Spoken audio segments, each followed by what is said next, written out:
O live on ஆயிடுச்சுங்களா? இன்னும் 6 o'clock ஆகல. ஒரு 1 minute இருக்கு. Okay. Maybe 1 minute after 6 should be fine நினைக்கிறேன்.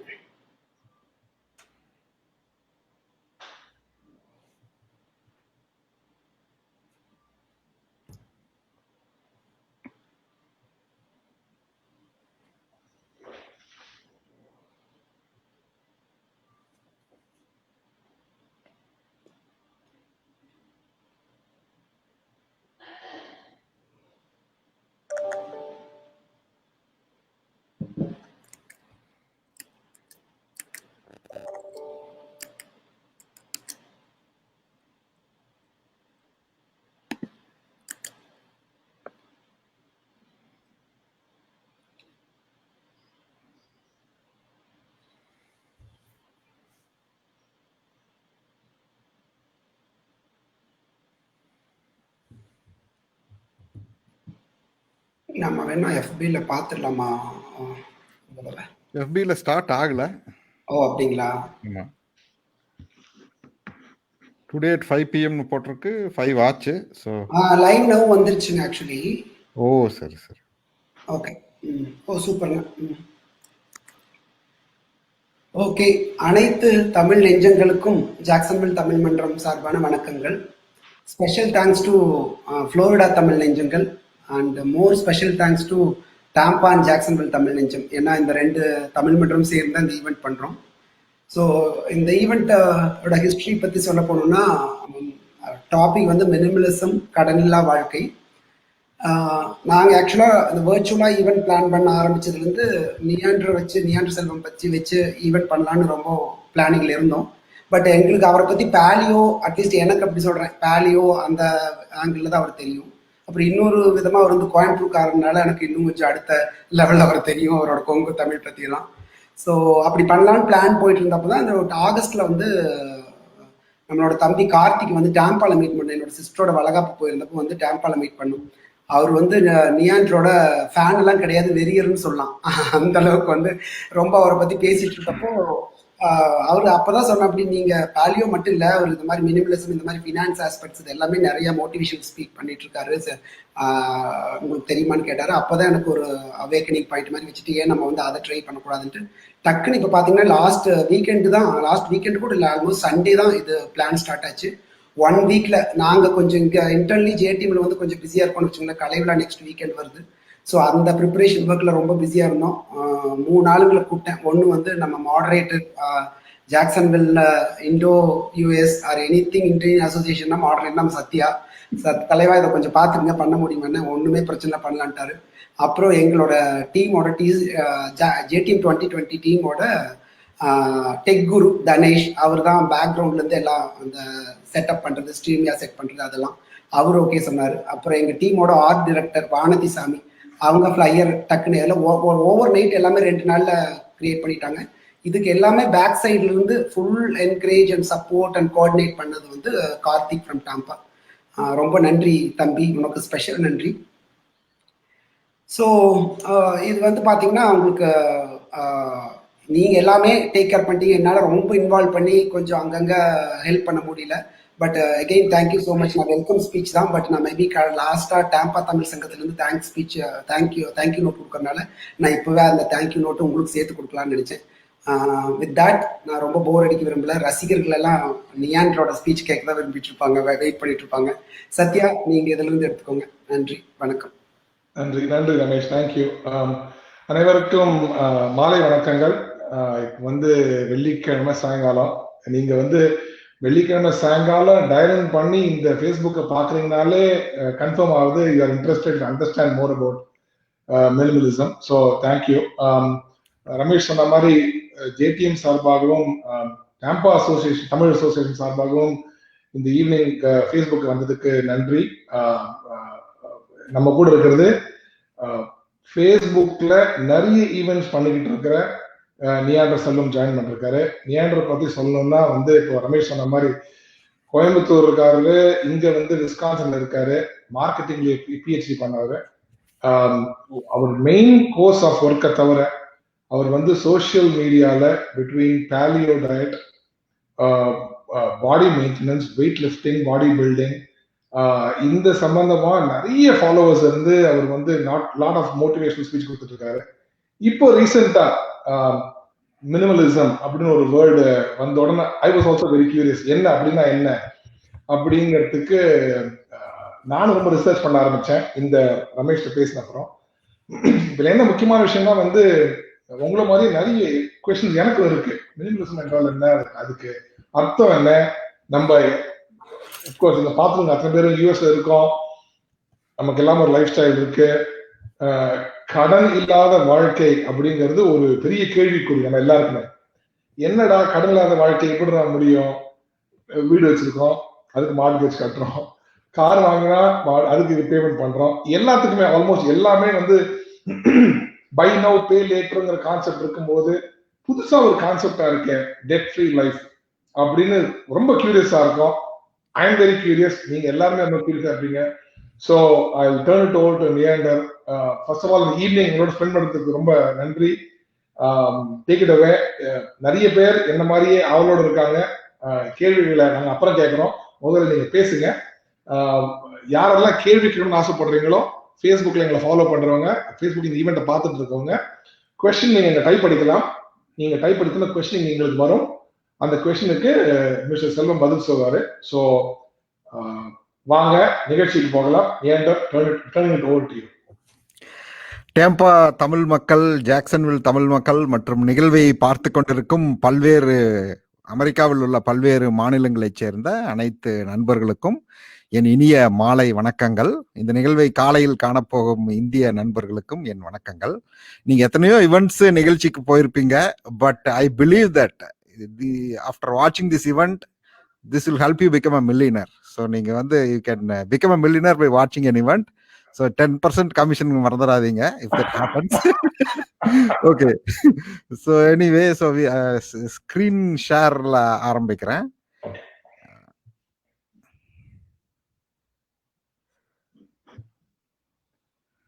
Okay. So first question வந்து மினிமலிசம் என்றால் என்ன, ஏன் இந்த பெயர்? தமிழ்ல வந்து சிக்கனம் அப்படின்னு சொல்றதுக்கு, அப்புறம் அதோட எக்ஸ்ட்ரீம் வந்து கஞ்சத்தனம் அப்படின்னு சொல்லுவாங்க, சேமிப்பு அப்படின்னு சொல்லுவாங்க. ஆனா மினிமலிசம் அப்படிங்கிறது வந்து இது எல்லாத்தையும் விட வேறுபட்டது. மினிமலிசம் அப்படிங்கிறது டெஃபினிஷன் வந்து பாத்தீங்கன்னா லிவ் மோர் வித் லெஸ், குறைவான பொருட்களுடன் நிறைவான வாழ்க்கை வாழ்வது, அதுதான் மினிமலிசம். இப்போ கஞ்சத்தனம் எடுத்துட்டீங்கன்னா அதுல வந்து குறைவான பொருட்களுடன் குறைந்த வாழ்க்கை வாழ்வது, they don't care about life style. ஆனா வந்து மினிமலிசத்துல அப்படி கிடையாது.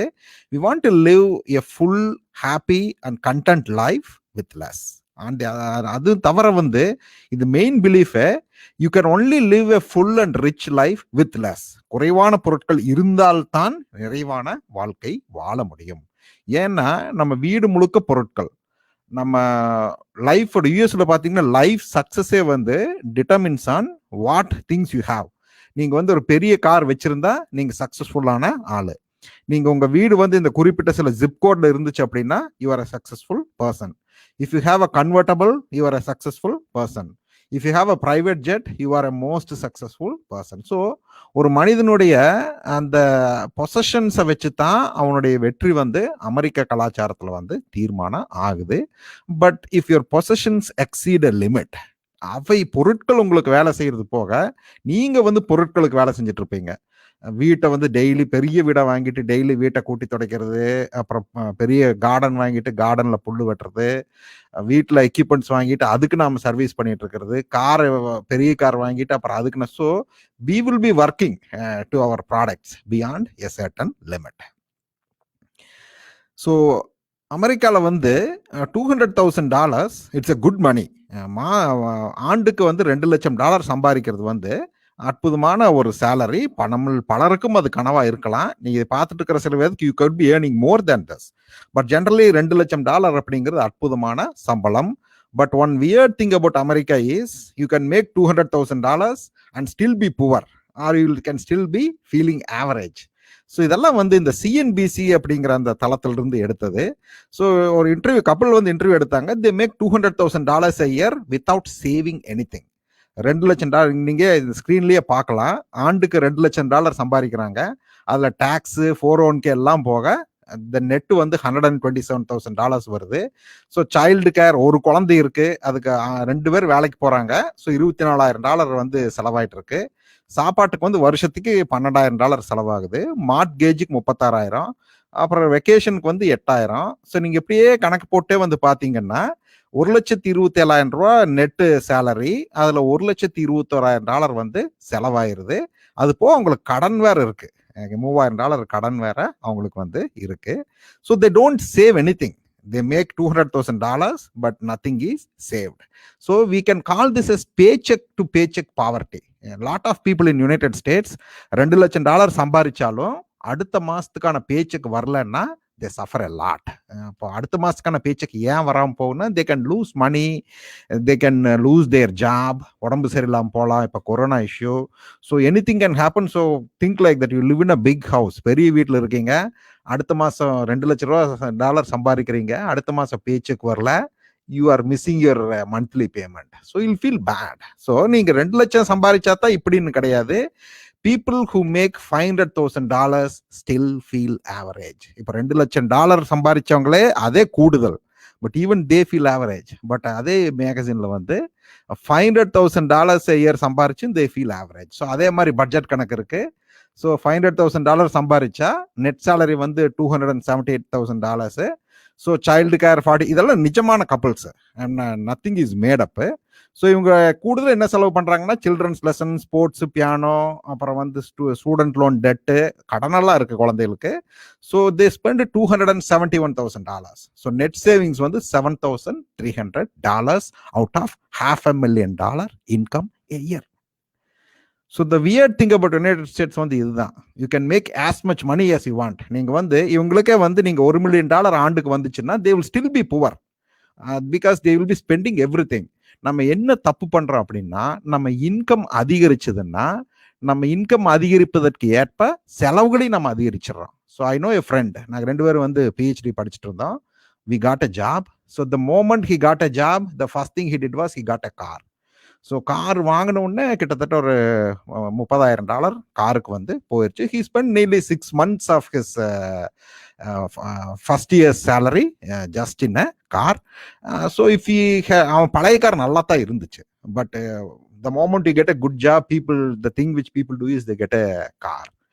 அப்புறம் இது இன்கம் ஜாஸ்தியாக வருது, ஹஸ்பண்டுக்கு வேலை கிடைச்சி ஒரு 5-6 வருஷம் கழிச்சு ஒய்ஃபுக்கு வேலை கிடைச்சி their income goes upனா first thing they do is they go up and buy a big house. So house வந்து பெரிய வீடை வாங்கினா they spend $200,000-300,000. So the increased paycheck next 10 years they spend it immediately. So that is how people end up in poverty. அவங்களோட வருமானம் அதிகரிக்க அவங்க செலவுகளும் வந்து கூடுது. ஸோ கடைசியில் they don't end up with anything. So உங்க பணத்தை நீங்க எவ்வளவு சம்பாதிக்கிறீங்க அப்படிங்கிறது வந்து கிட்டத்தட்ட ஒரு 40 to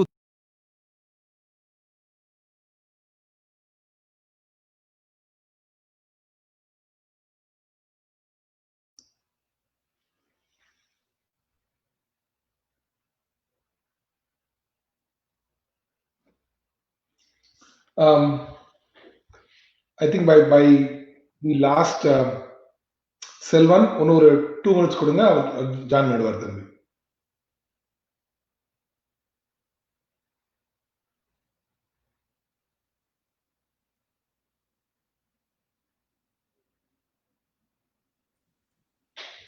சரி, கட் ஆயிடுச்சு.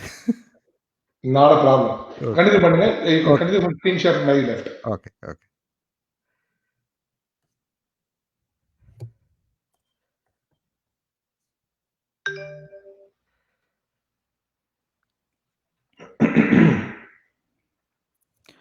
சார் ஈவெண்ட் வந்து கட் ஆயிடுச்சு. ஸோ நீங்க வந்து எவ்வளவு சம்பாதிக்கிறீங்க அப்படிங்கிறது வந்து 30 to 40% தான். It's your spending habits that determine whether you are a millionaire or not. So the remaining 60% வந்து உங்க spending habits தான் that determines whether you are millionaire or not. So இது வந்து ஒரு நேஷனல் ஸ்டடி ஆஃப் மில்லியனர்ஸ். இப்போ everybody's dream in United ஸ்டேட்ஸ்ல வந்து everybody's dream is to become a millionaire. So millionaires வந்து என்ன பண்றாங்க, how did they become a millionaire? நீங்க millionaire அப்படின்னு நினைச்ச உடனே வந்து இந்த Kennedy family, Rockefeller family, Jeff Bezos, yes they are millionaires. ஆனால் அவங்க வந்து செல்ஃப் மேட் மில்லியனர்ஸ், யூஎஸோட மொத்தம் செல்ஃப் மேட் மில்லியனர்ஸ் வந்து ஒரு 10,000 பீப்புள் இருக்காங்க. ஸோ அந்த 10,000 பேரில் they made a big study. அதில் வந்து என்ன கண்டுபிடிச்சாங்க அப்படின்னா 8 out of 10 American millionaires invested in their companies 401k plan. அந்த டாப் 5 கெரியர்ஸ் ஃபார் மில்லியனர்ஸ் பார்த்தீங்கன்னா சாதாரண வேலைக்கு தான்: engineer, accountant, teacher, management, attorney. 79% of American millionaires did not receive any inheritance from their family or parents. So 80% of American millionaires are self-made people.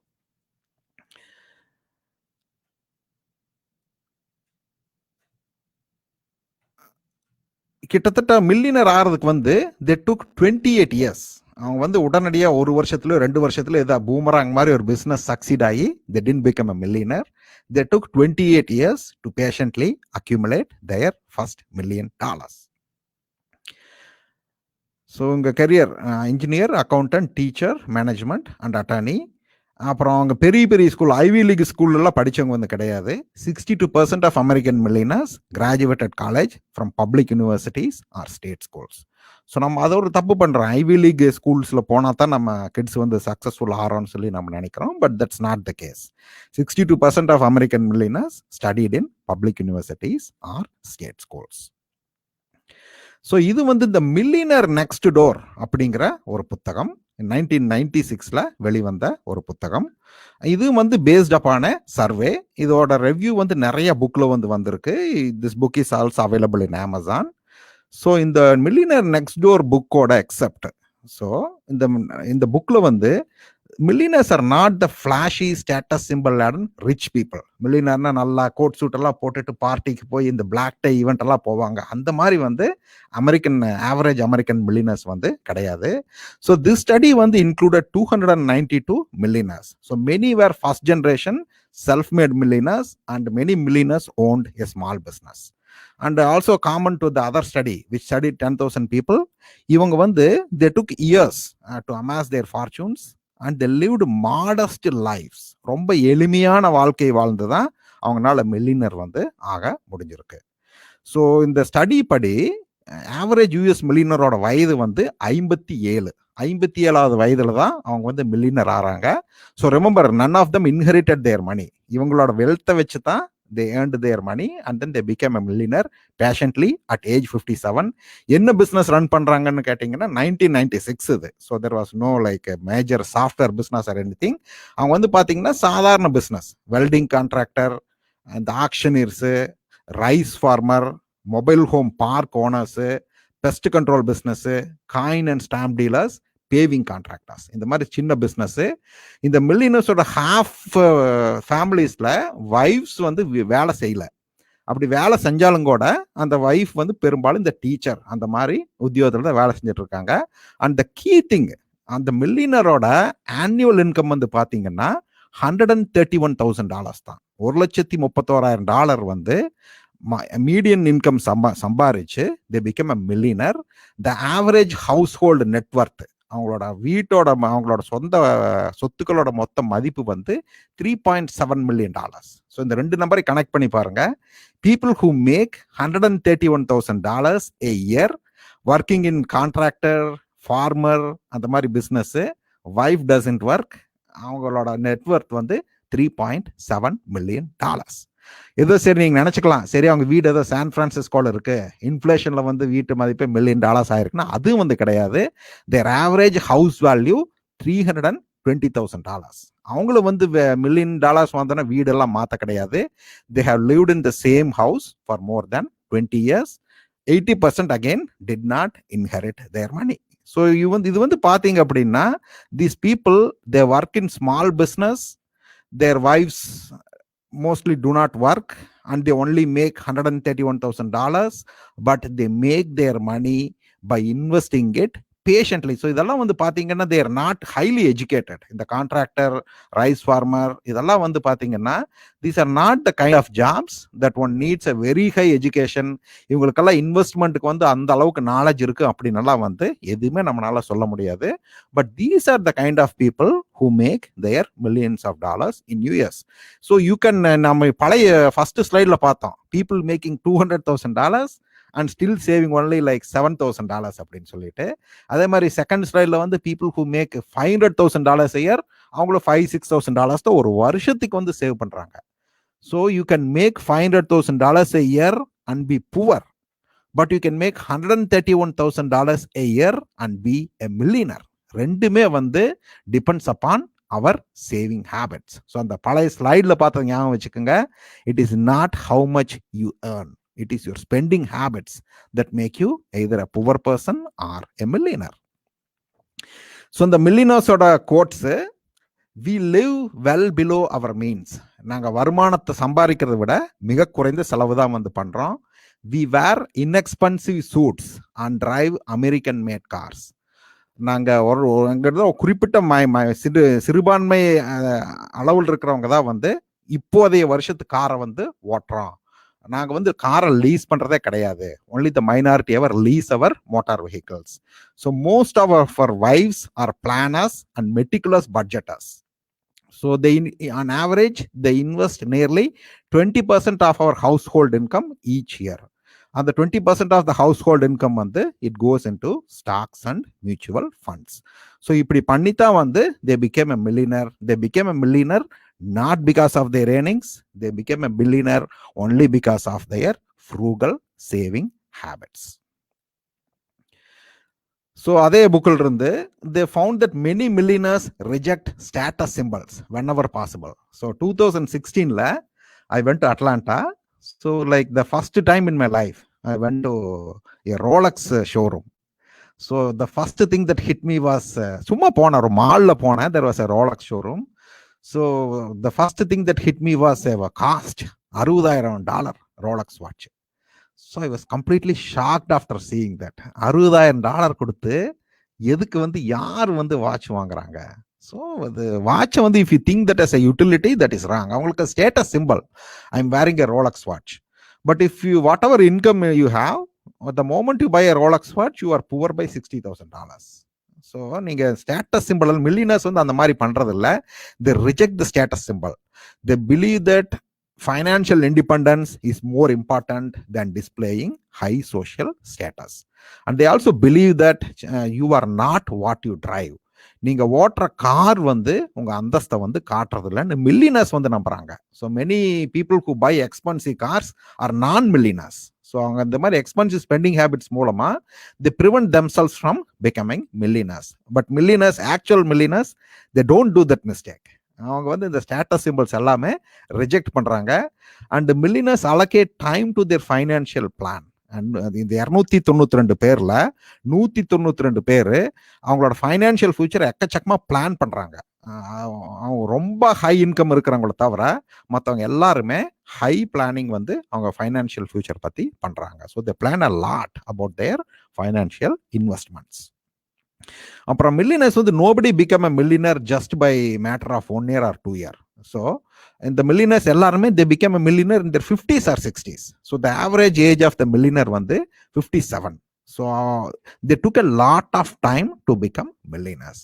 So நீங்கள் நினைக்கலாம், நான் 57ல் நான் மில்லியனராக எனக்கு என்ன பிரயோஜனம், எனக்கு வந்து இப்போ வயசு 30 தான் ஆகுது, I will enjoy my life from 30 to 57. Obviously that is your choice. But if அந்த மாதிரி நம்ம லைஃப் ஸ்டைல் வந்து நம்ம சூஸ் பண்ணோம் அப்படின்னா we will be living paycheck to paycheck. So ரெண்டுமே உங்க நம்ம தேர்வு தான். நம்ம வந்து மில்லியனர் ஆகணுமா அல்லது நம்ம வந்து பேச்செக் டு பேச்செக் நம்ம வாழ்ந்துட்டு இருக்கணுமாங்கிறது ரெண்டுமே வந்து it is completely our choice.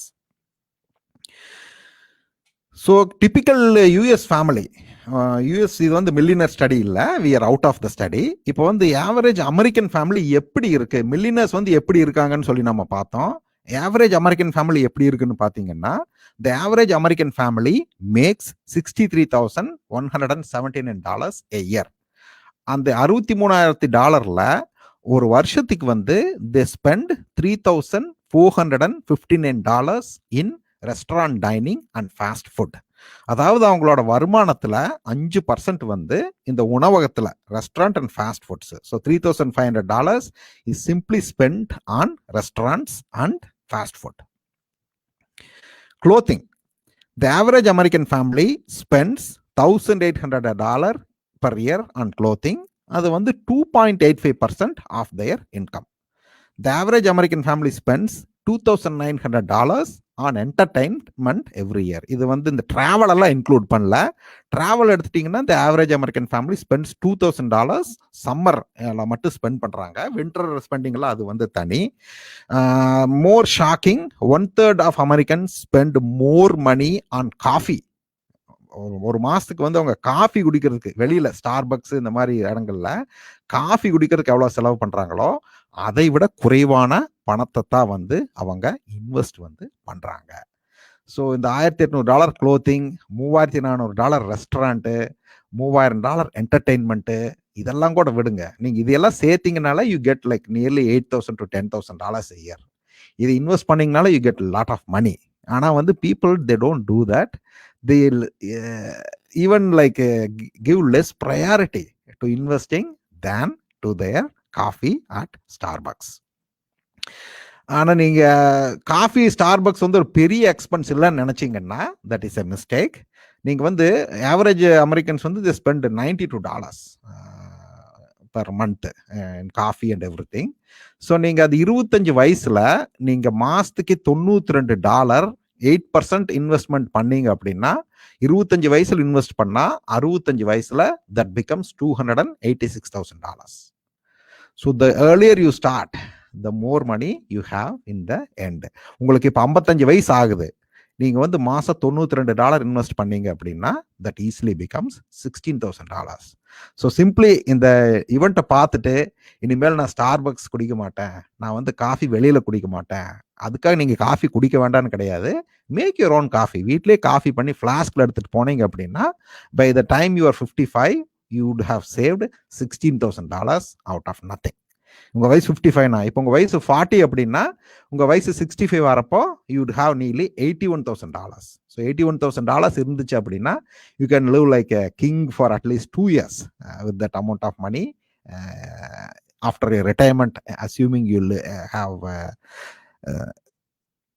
Mat the house payment, உங்களுக்கு எந்த கடன் இல்லை அப்படின்னா. ஸோ நீங்க that by making just that one small lifestyle hack you can make thousands of dollars.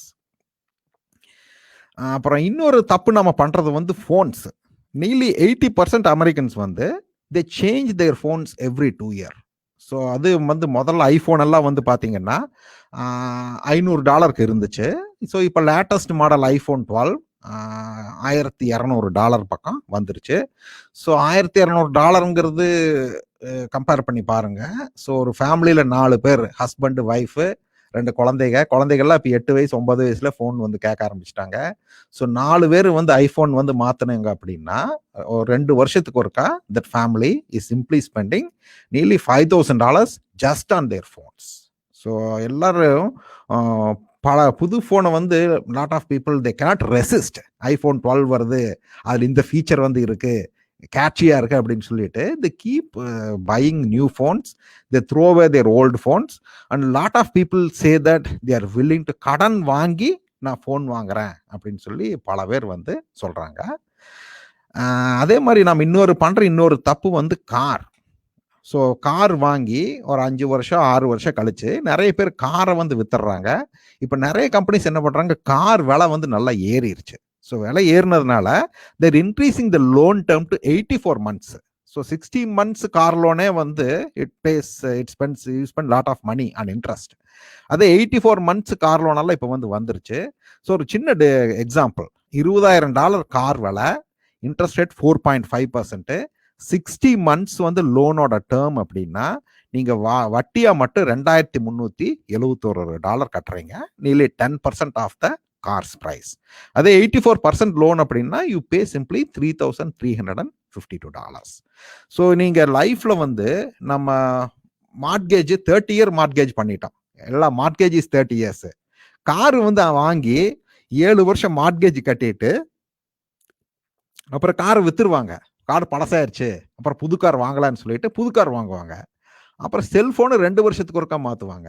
So people வந்து they will be paying 3 mortgages in their lifetime throughout. வீடு, cellphone, car. 7 வருஷம் கழிச்சு மறுபடியும் புது காரு, மறுபடியும் mortgage. 2 வருஷம் கழிச்சு புது செல்போன், மறுபடியும் புது மார்ட்கேஜ். ஸோ அவங்க வந்து லைஃப்ல அவங்களோட பேமெண்ட் அமௌண்ட் வந்து இதுலயே போயிட்டு இருக்கு. அப்புறம் அது போக ரெஸ்டாரண்ட், அப்புறம் அது போக வந்து காஃபி, அப்புறம் அது போக வந்து they'll be spending money on clothes. So கடைசியில் பார்த்தா எதுவுமே மிஞ்சாது. ரிட்டையர் ஆகிறப்ப வந்து 65ல they'll be ending up with their social security payment. அங்கே சோஷியல் செக்யூரிட்டி மட்டும்தான் இருக்கும். The average social security income வந்து $1,800. உங்களுக்கே தெரியும் அது எதுக்குமே ஆகாது. It won't cover your life expenses. So people end up in poverty after they retire. So companies என்ன பண்ணுறாங்க அப்படின்னா, இந்த $1,200 ஃபோன்னு சொல்கிறது கிடையாது. பே $0 நவ், மாதம் $39. ஸோ லுக் அட் திஸ், $1,200 சொன்னால் people will think, oh my god, அத்தனை பணம். அது 1,200 கூட இல்லை பாருங்க, 1,300. ஸோ 1299.99 அது சொன்னாலே வந்து நம்மளுக்கு ஷாக் ஆகும். ஸோ அப்படி சொல்கிறதுக்கு பதில் $0 சொல்லி பே $40 பர் மந்த்னா நம்மளுக்கு ரொம்ப சாதாரணமாக தெரியும். சரி, என்ன $40 தானே, அது கட்ட மாட்டோமான்னு வாங்கிடுவோம். பட் யூஆர் பையிங் 4 phones, வீட்டில் 4 பேர். ஸோ $120 அதுக்கே வந்து போகுது. நெக்ஸ்ட் 2 இயர்ஸ் மாதம் $120 கட்டினா $5,000 you are losing. But we don't realise that. அப்புறம் வீடு, எல்லாத்துக்குமே வந்து யூஎஸ்ல பெரிய வீடு வாங்கணும் அப்படிங்கிறது வந்து ஒரு கனவு. ஸோ பெரிய வீடாக வந்து வாங்கிட்டு இப்போ எல்லா ஊர்லேயுமே வீட்டு விலை வந்து ரொம்ப ஏறிடுச்சு. ஸோ விஸ்கான்சின் நாங்கள் இருக்கிறது வந்து சின்ன ஊர். இங்கே வந்து 5 பெட்ரூம் வீடு வந்து இப்போல்லாம் $3.5 லட்சம் வந்து வருது. ஸோ நீங்கள் பெரிய சான் ஃப்ரான்சிஸ்கோ நினச்சும் கூட பார்க்க முடியாது. ஸோ கலிஃபோர்னியா, அப்புறம் ஃப்ளாரிடா, எல்லா ஊர்லேயுமே you can buy a house for either $100,000 or you can go up to $400,000. So that is our choice. ஆனால் எல்லாத்துக்குமே பெரிய வீடு வாங்கணும் அப்படின்னு தான் வந்து அவங்களோட கனவாகவே வந்து இருக்கு. ஸோ அவங்க வந்து எவ்வளோ நம்மளால் அஃபோர்டு பண்ண முடியும் அப்படின்னு பார்த்து அவங்க என்ன பண்ணுறாங்கன்னா, நம்ம 30 வருஷம் loan, most of the people are taking 30-year loans. 30-year loan வந்து கம்ப்ளீட் டிசாஸ்டர். அது வந்து ஃபைனான்ஷியல் டிசாஸ்டர். எதனாலன்னா உங்களுக்கு வயசு இப்போ 40 ஆகுதுன்னு வச்சுக்கோங்க, நீங்கள் 70 வயசு வரைக்கும் நீங்கள் வீட்டுக்கான மார்ட்கேஜ் வந்து கட்டிகிட்டே இருப்பீங்க. அப்புறம் நம்ம என்ன நினச்சி வீடு வாங்குறோம் அப்படின்னா, நம்ம சரி மாதம் $1,000 $1,200 தானே வருது, ஸோ நம்ம வீட்டை வாங்கிடலாம் அப்படின்னு சொல்லி வீட்டை வாங்குகிறோம். பட் அது அந்த மாதிரி சிம்பிளான விஷயம் வந்து கிடையாது. நீங்கள் வீட்டை வாங்கினதுக்கப்புறம் அந்த வீட்டை ஃபர்னிஷ் பண்ணுறதுக்கு எக்கச்சக்கமான செலவாகும். வீடு வந்து எத்தனை பெருசாக இருக்கோ அத்தனை வந்து ஃபர்னிஷிங் வந்து செலவாகும். ஸோ ஆவரேஜ் காஸ்ட் வந்து பார்த்தீங்கன்னா ஒவ்வொரு ரூமும் ஃபர்னிஷ் பண்ணுறதுக்கு வந்து $10,000 to $15,000 வந்து ஆகுது. லக்ஸரி ஃபர்னிஷிங் எல்லாம் வேணும்னா $30,000 வந்து ஆகுது. ஸோ நீங்கள் இந்த மாதிரி பெரிய வீடெல்லாம் வாங்கினீங்க அப்படின்னா you have to do luxury furnishing. So எத்தனை வீடு பெருசாக இருக்கோ அத்தனை ஃபர்னிஷிங் வந்து இருக்கும், அத்தனை நம்ம மெயின்டெனன்ஸ் காஸ்ட் வந்து பண்ணிட்டு இருக்கணும். ஸோ நம்ம இதெல்லாம் வந்து பண்ணி நம்ம அந்த கடைசியில் என்ன ஆகுது அப்படின்னா, இத்தா பெரிய மேன்ஷன் வாங்கிட்டு we don't live in that house. நம்ம அந்த வீட்டில் வந்து பெரும்பாலும் இருக்கிறது இல்லை. காலையில் ஆஃபீஸ் 8 மணிக்கு போயிட்டு சாயந்தரம் 5 மணிக்கு வர்றீங்க, வந்து டிவிக்கு முன்னாடி உட்காந்துட்டு அப்புறம் தூங்கிடுறீங்க. ஸோ அத்தனை பெரிய வீடு வந்து வேஸ்ட். எதனால வேஸ்ட்னா, we don't spend much of our time in that house. So இது வந்து ஒரு இன்ட்ரெஸ்டிங் ஆர்டிக்கல். ஒருத்தர் வந்து he was living in an apartment. So he got an job pet sitting. இங்கே அந்த வீட்டு ஓனர் வந்து பெட் சிட்டிங் போயிட்டாங்க. ஸோ $1 million ஹவுஸில் வந்து 3 வாரம் பெட் சிட்டிங் வேலை வந்து தனியாக அந்த ஆளுக்கு வந்து இருக்க வேண்டிய வாய்ப்பு வந்து கிடைச்சிது. ஸோ $1 million ஹவுஸில் 3 வாரம் இருந்துட்டு he found that was my life was absolutely no different. ஒரு அப்பார்ட்மெண்ட்டில் இருந்துட்டு $1 million மதிப்புள்ள வீட்டுக்கு போனதுக்கப்புறம் என்னுடைய வாழ்க்கை வந்து எந்த விதத்துலையுமே மாறல. ஸோ அந்த சிங்க்கு, வீட்டில் இருக்கிற சிங்க்ஸ் எல்லாம் வந்து ஆட்டோமேட்டிக் ஆன் ஆஃப் சிங்க்ஸ் வந்து சரியா வேலை செய்யல. மிகப்பெரிய $1,000 டைனிங் டேபிளில் வந்து உட்காந்து சாப்பிட்டேன். அந்த சாப்பிட்ட எக்ஸ்பீரியன்ஸ் வந்து என்னோட அப்பார்ட்மெண்ட்ல இருக்கிற சீப் டைனிங் டேபிள் உட்காந்து சாப்பிட்றது எப்படி இருந்துச்சோ அப்படித்தான் இருந்துச்சு. நான் அந்த டைனிங் டேபிள் $20 தான் வாங்கினேன். So the dining experience was the same. அப்புறம் I had the expensive rain water shower heads. அந்த $1 million வீட்டில் இருக்கிற ஷவர் ஹெட்ஸ் வந்து எனக்கு சுத்தமாக பிடிக்கல. அப்புறம் வந்து I didn't like that experience. எப்படா நான் என்னோட அப்பார்ட்மெண்ட்டுக்கு போகலாம் அப்படின்னு சொல்லி இருந்துச்சு அப்படிங்கிறது. So he calls that as a superfluous bullshit. எதனால் அப்படின்னா, நீங்கள் இப்போ ஒரு $20,000 வீடு அல்லது ஒரு $30,000 வீடுன்னா அதில் எதுவுமே இருக்காது. அதிலிருந்து நீங்கள் ஒரு $150,000 to $200,000 வீட்டுக்கு போனீங்கன்னா யூல் ஃபீல் குட். ஆனால் அதே $200,000 வீட்டில் இருந்து $3 million வீட்டுக்கு போனீங்க அப்படின்னு you won't see much difference. ஏன்னா வந்து law of diminishing marginal returns. இப்போ நீங்கள் ஒரு ரெஸ்டாரண்ட்னு எடுத்துக்கோங்க. ஒரு $20 ரெஸ்டாரண்ட்டுக்கு போய் சாப்பிட்டீங்க, ஓகே. அதே ஒரு $20,000 restaurant, there are restaurants like that. ரொம்ப ஹை எண்டு. அதில் போய் சாப்பிட்டா எதுவுமே வந்து நம்மளுக்கு தெரியாது. நம்மளுக்கு after a point will see like what is the difference, is the price worth it, அந்த மாதிரி தான். So it's superfluous bullshit. தேவையில்லாமல் we are spending like money simply on rooms, on things that we don't need, that we don't use. So இது வந்து இந்த 30-year loan versus 15-year loan. So இது வந்து 4% at 15-year லோனில் வீட்டு விலை வந்து $2 லட்சம் அப்படின்னா நீங்கள் கட்டுற மொத்த வட்டி வந்து 66,000. ஆனால் அதே $2 லட்சம் வீடு அப்படின்னா நீங்கள் 30 வருஷம் கடன் வாங்கினீங்கன்னா நீங்கள் கட்டுற வட்டி $1,64,813. அதாவது வீட்டு விலையில கிட்டத்தட்ட டபுள் மடங்கு you are paying as interest on 30-year loan. So இந்த மாதிரி நம்ம பெரிய வீடை வாங்கி, இப்போ அந்த யோசிச்சு பாருங்க, இந்த $1 million வீட்டை வாங்கினவர், he might have got it at a 30-year loan. He'll be paying mortgage for rest of his life for a house that doesn't improve him or help him in any way. அதில் என்ன பெரிய அவருக்கு use வந்து வருது அப்படின்னு வந்து எனக்கு வந்து தெரியல. நம்ம பண்ணுற மற்ற செலவுகள், கிளாத்திங் சொல்லவே வேண்டாம். எல்லா வீட்லேயுமே கிளாசெட்ஸ் வந்து ஃபுல்லாக இருக்கும். நிறைய வீடுகளில் வந்து இந்த மாதிரி தான் கிளாசெட்ஸ் வந்து இருக்கும். நூற்றுக்கணக்கான துணிகள், குறைஞ்சது 50 செட்டு 60 செட்டு. ஷூன்னு பார்த்தீங்கன்னா 20-30 செட்டு ஷூ வந்து இருக்கும். ஸோ அதை அடுக்கி வைக்கிறதுக்கு மடிக்கிறதுக்குமே will be spending a lot of our time, energy, electricity, washing machine. ஆனால் இதெல்லாம் வந்து பண்ணிட்டு 50 செட்டு துணி இருந்தாலும் கூட அதில் நம்ம போகிறது வந்து பார்த்தீங்கன்னா ரெகுலராக போகிறது ஒரு 5 செட்டு துணியாக தான் இருக்குது. These are my favourite 10 sets of shirts அப்படின்னு சொல்லி எடுத்து வச்சிருப்போம். அதை தான் நம்ம ரெகுலராக வந்து போடுவோம். ஸோ நம்ம எதுக்கு வந்து யோசிச்சு பாருங்க, average American family spends $1,800 a year on clothing, which is like you can easily cut out 50% of it. 50% cut பண்ணாலும் you are not going to miss anything. Thanks giving வந்துச்சுன்னா சேலில் போய் துணி வாங்கியே ஆகணும்னு எந்த அவசியம் வந்து கிடையாது. You can simply wear the clothes that you currently have. So நான் என்ன பண்ணேன்னா, எங்கள் வீட்டில் அதே மாதிரி இந்த மாதிரி நிறைய ஷர்ட் வந்து இருந்துச்சு. I just chose the top 10 shirts I like. அப்புறம் ஒரு 5 பேண்ட்ஸ், அவ்வளோதான். அதை மட்டும் எடுத்துட்டு மிச்சம் எல்லாத்தையுமே மடித்து ஒரு பெட்டியில் வச்சு நான் பேஸ்மெண்ட்டில் வந்து வச்சுட்டேன். So I'm wearing that. Nobody knows the difference. ஆஃபீஸில் வந்து யாருமே வந்து என்ன நீ 10 ஷர்ட்டு தான் திருப்பி போட்டே வரேன், நோபடி கேர்ஸ். அவங்களுக்கு நம்ம என்ன போட்டு வர்றோம், எப்படி இருக்கிறோன்னு பற்றி யாருக்குமே அக்கறை வந்து கிடையாது. ஸோ இந்த 10 ஷர்ட்டு நல்லா யூஸ் பண்ணிவிட்டு அது பழசாயிருச்சுன்னு தெரிஞ்சுன்னா I can throw it off and take the next set of 10 shirts. So ஈஸியாக வந்து for the next 10 years I don't need any clothes. சும்மா இப்படி துணியில் வாங்கிட்டு வந்து அடுக்கி வச்சுட்டு நீங்கள் இதில் பார்த்தீங்க 90% of the clothes nobody is going to use. அது அப்படியே தான் வந்து ரேக்கில் வந்து இருக்கும். Same thing with shoes. வின்டருக்கு ஒரு ஷூ, சம்மருக்கு ஒரு ஷூ, ஃபால்க்கு ஒரு ஷூ, ஸ்ப்ரிங்குக்கு ஒரு ஷூ, பார்ட்டிக்கு ஒரு ஷூ, ஆஃபீஸ்க்கு ஒரு ஷூ, ஜிம்முக்கு ஒரு ஷூ, ஜிம்மில் வந்து ரன்னிங்க்கு ஒரு ஷூ, ஹைக்கிங்க்கு ஒரு ஷூ. இதை multiplied by 4. So unmanageable. So இது அதே மாதிரி தான், நானும் இதே மாதிரி தான் ஒர்க்குக்கு ஒரு ஷூ, வின்டருக்கு ஒரு ஷூன்னு போட்டுட்டு கடைசியில் I found that I'm only wearing my exercise shoe. அதைத்தான் எல்லா இடத்துக்கும் போட்டு போயிட்டு இருக்கேன். Nobody nose. எங்கள் காலேஜ், எங்கள் ஆஃபீஸில் யாருமே கேட்கறது இல்லை, why are you wearing your exercise shoe to ஒர்க்னு யாரும் கேட்கறது இல்லை. அதே மாதிரி எங்கே winter, summer, nobody cares, nobody notices other than us. So we don't need to spend money on all these items. குழந்தைகளுக்கு வாங்குற பொம்மைகள் அந்த மாதிரி தான். ஸோ நம்ம வந்து கிஃப்ட் கல்ச்சர், இந்தியாவில் வந்து மொய் கலாச்சாரம் வந்து இருக்குது. கல்யாணம்னா போய் ஒரு $100 100 மொய் வைக்கணும். அப்புறம் இந்த மாதிரி இந்த விசேஷத்துக்கு வந்து இவ்வளோ மொய் வைக்கணும், மொய் வைக்காமல் போனால் அசிங்கம். அப்புறம் வந்து நம்ம மொய் நோட்டுன்னு கணக்கு வச்சுருப்பாங்க.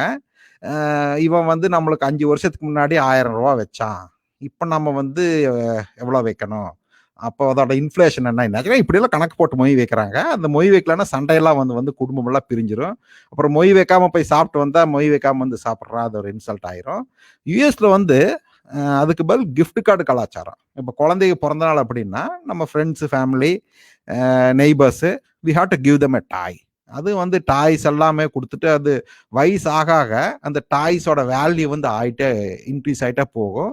அந்த பேரண்ட்ஸ் எல்லாம் அந்த டாயெல்லாம் வாங்கி வீட்டில் அடுக்கி வச்சு it also becomes completely unmanageable. So கடைசியில் பார்த்தீங்கன்னா ஒவ்வொரு வருஷம் வந்து கிஃப்ட்டுக்கு you will be spending $200 to $300 and gift. அதை கிஃப்ட் வாங்கினவங்க என்ன பண்ணுவாங்க, they are going to give you back that gift. So it means every year you are spending $200 to $300 on toys that you don't need, your children don't play. So அதை cut பண்ணிங்கன்னா ஈஸியாக you can save $200 or $300. ரொம்ப பண்ணுங்க, $100 சேர்த்தாலே 10 வருஷத்துக்கு உங்களுக்கு $16,000 கிடைக்கும். So நீங்கள் டாய்ஸுக்கு கொடுக்குற $200 வந்து நீங்கள் சேர்த்தீங்கன்னா you easily get $32,000 in 10 years. ஸோ அந்த கிஃப்ட் கல்ச்சர் மட்டும் நிறுத்திட்டீங்கன்னா உங்கள் குழந்தையோட ஃபர்ஸ்ட் இயர் காலேஜ் வந்து ஃப்ரீ.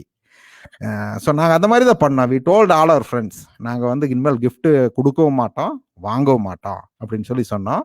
ஸோ பாதி பேர் வந்து புரிஞ்சுட்டாங்க, பாதி பேர் வந்து இது என்ன ரொம்ப வியர்டாக இருக்குது அப்படின்னு சொல்லி, நீங்கள் கொடுக்கலான்னா பரவாயில்ல நாங்கள் கொடுப்போம் அப்படின்னு சொல்லி சொன்னாங்க. சரி நீங்கள் கொடுங்க அப்படின்னு சொல்லிட்டா அப்புறம் கிஃப்ட் கொடுத்தாங்க, நாங்கள் திருப்பி கொடுக்கல எதையுமே. ஸோ தே அண்டர்ஸ்டுட், ஓகே நம்ம கிஃப்ட் கொடுத்தா வராதுன்னு சொல்லிட்டு they also stopped giving gifts. So by doing this small changes in life, இதில் வந்து இதனால் வந்து எங்களுக்கு எந்த ஃப்ரெண்ட்ஷிப்பும் லாஸ் ஆகலை. Nobody stopped talking to us, nobody thought ரொம்ப சிக்கனம், ரொம்ப கஞ்சத்தனம், nobody thinks like that, because you are clear. நான் கொடுக்கறதும் இல்லை, வாங்கறது இல்லை. So if you are clear cut and specific in all those things, நீங்கள் வந்து ஈஸியாக நிறைய இது வந்து அக்காம்ப்ளிஷ் பண்ணலாம். ஸோ இது வந்து அமேசான் பிரைமில் இந்த படம் வந்து இருக்கு, திருமணம் அப்படின்னு சொல்லிட்டு, சேரன் நடித்த படம். தவறாமல் பாருங்க. எதனால் சொல்கிறேன் அப்படின்னா, ஒரு நடுத்தர குடும்பம், இந்தியாவில் ஒரு நடுத்தர குடும்பம் கல்யாணத்துக்கு எவ்வளோ செலவு பண்ணுது அப்படிங்கிறத பற்றி தான் அந்த கதையே வந்து இருக்கு. ஸோ அவர் கணக்கு போடுற அந்த படத்தில் சொல்கிற கணக்குப்படி ஒரு மிடில் கிளாஸ் ஃபேமிலி இந்தியாவில் கல்யாணம் பண்ணுறதுக்கு 35 லட்சம் ரூபா செலவு பண்ணும். பத்திரிக்கைக்கு வந்து 2.5 லட்சம் ரூபா செலவு பண்ணுறாங்க. பத்திரிக்கை அடித்து கொடுக்கறதுக்கு 2.5 லட்சம் ரூபா வந்து அவங்களுக்கு செலவு பண்ண வேண்டியிருக்கு. ஸோ அந்த செலவுனால எப்படி அந்த குடும்பம் கஷ்டப்படுது அப்படிங்கிறத வந்து படத்தோட கதை. இது எப்படி அது செலவுகள்லாம் கம்மி பண்ணலாம் அப்படின்னு சொல்லி ஒரு சண்டையெல்லாம் வந்து கடைசியில் it's more about minimalism in marriages. So நம்ம பண்ணுற இன்னொரு தப்பு வந்து லைஃப் லாங்காக நம்ம சம்பாதிப்ப பணத்தை சம்பாரிச்சுட்டு அத்தனை பணத்தையும் கொண்டு போய் நம்ம கல்யாணத்தில் செலவு பண்ணுவோம். கல்யாணங்கிறது லைக் ஒரு பெருமை காட்டுற மாதிரி தான் வந்து ஆயிடுச்சு. 1000 பேர்த்த கூப்பிட்டேன், அதில் 32 வகை பதார்த்தம் வந்து வச்சேன், 8 வகை இனிப்புகளை வந்து வச்சேன் அப்படின்னு சொல்லிட்டு பெருமைப்படுறதுக்கு தான் வந்து கல்யாணம் வந்து ஆயிடுது. இருக்குல்ல பெரிய மண்டபத்தை பிடிக்கிறாங்க. ஸோ இதனால வந்து என்னன்னா, கல்யாணத்துக்கு நம்ம ஒருத்தருக்கு இப்போ 1000 பேரை கூப்பிடுறீங்கன்னு வச்சுக்கோங்க, அதில் உண்மையான அன்போட வர்றவங்க எத்தனை பேர் இருப்பாங்க? உங்கள் சொந்தக்காரங்க, அம்மா அப்பா, மாமனார் மாமியார், பெரியப்பா சித்தப்பா, இப்படி ஒரு 10 பேர், ஒரு 10 ஃபேமிலி உண்மையான பாசத்தோடு வருவாங்க. மிச்சம் 90% பேர் வந்து எதனால் வர்றாங்கன்னா, நீங்கள் பத்திரிக்கை கொடுத்துட்டீங்க, நாளைக்கு வந்து மறுபடியும் உங்கள் மூஞ்சி வந்து பார்க்கணும். பத்திரிக்கை கொடுத்து வரல அப்படின்னா அவமானம், நம்ம கூட இவர் பேச மாட்டாருன்ட்டு தான் வர்றாங்க. For them it is a duty. நீங்களும் வந்து ஏன் பத்திரிக்கை கொடுக்குறீங்க? சரி நம்ம இவன் டெய்லி பார்க்குறோம், நம்ம பத்திரிக்கை கொடுக்கலாம், அவன் தப்பாக நினச்சிப்பான்னு நீங்களும் கொடுக்குறீங்க. ஸோ கொடுக்கறதுக்கு உங்களுக்கு விருப்பம் இல்லை, வாங்குறதுக்கு அவருக்கு விருப்பம் இல்லை. நம்ம பிஸ்னஸ் பார்ட்னரு, நம்ம வந்து இந்த மாதிரி பத்திரிக்கை கொடுக்காம விட்டா அவமானம்னு கொடுக்குறோம். அப்புறம் வந்ததுக்கப்புறம் அவருக்கு சரியா சாப்பாடு ஓட்ட அசத்தணும், ஒரு 30 ஐட்டம் வந்து நம்ம வைக்கணும், அப்போ தான் நம்ம அந்தஸ்து வந்து இதாகுன்னு சொல்லிட்டு, so we spend money again, huge money on marriages. So it is also completely unnecessary. கல்யாணத்துக்கு வந்து இந்த அளவுக்கு நம்ம பெருசாக செலவு பண்ணணும்னு அவசியமே இல்லை. அது நிறைய ஃபேமிலிஸு, நிறைய பேர் வாயை கட்டி வயிற்று கட்டி சம்பாரிச்ச பணத்தை யாரையோ கூப்பிட்டு யார் வர்றாங்கன்னு கூட தெரியாது, 2 நாள் 35 லட்சம் ரூபா காலி. That man or woman their 5 to 10 years earning is simply wasted for a 2-day party. So who benefits from all this? So minimalism வந்து we eliminate all this. So minimalism strategy save maximum money in your 401k. இப்போ ஒரு individual வந்து ஒரு வருஷத்துக்கு $18,500 வந்து they can put in their 401k. So if you want to follow minimalism, நீங்கள் 401kலே போகணுன்னு நான் சொல்லலை. அதில் வந்து ரோத் 401k இருக்கு, அப்புறம் வந்து IRAல ரோத் IRA இருக்கு, 401kல உங்கள் இன்வெஸ்ட்மெண்ட் நீங்கள் வந்து போடலாம். So you can do that or you can do some other investment plan. ஆனால் நீங்கள் பண்ண வேண்டிய முதல் விஷயம், சம்பளம் வந்த உடனே ஃபஸ்ட்டு செலவு சேமிப்பாக தான் இருக்கணும். அதே மாதிரி குழந்தைகளோட எஜுகேஷனுக்கு வந்து 529 பிளான்ஸ் வந்து இருக்கு, டிபெண்டிங் அப்பான் த ஸ்டேட். ஃப்ளாரிடாவில் வந்து கொடுத்து வச்சவங்க உங்களுக்கு ஸ்டேட் இன்கம் டேக்ஸ் வந்து கிடையாது, but Wisconsin has a 7% state income tax.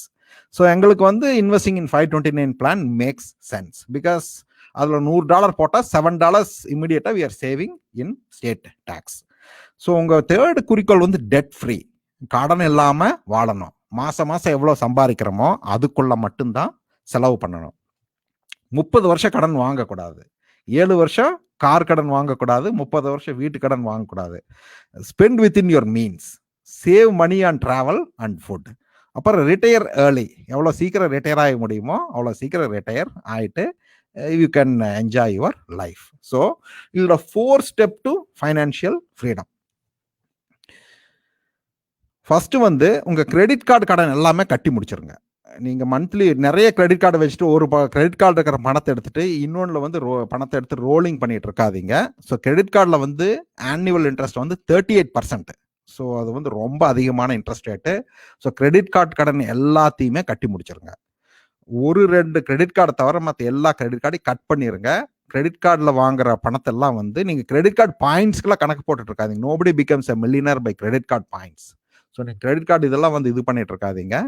1-2 credit card எமர்ஜென்சிக்கு வச்சுக்கோங்க. ஏதாச்சும் ஒரு ரோலிங் எக்ஸ்பென்சஸ் அந்த மாதிரி இருந்துன்னா வச்சுக்கலாம்.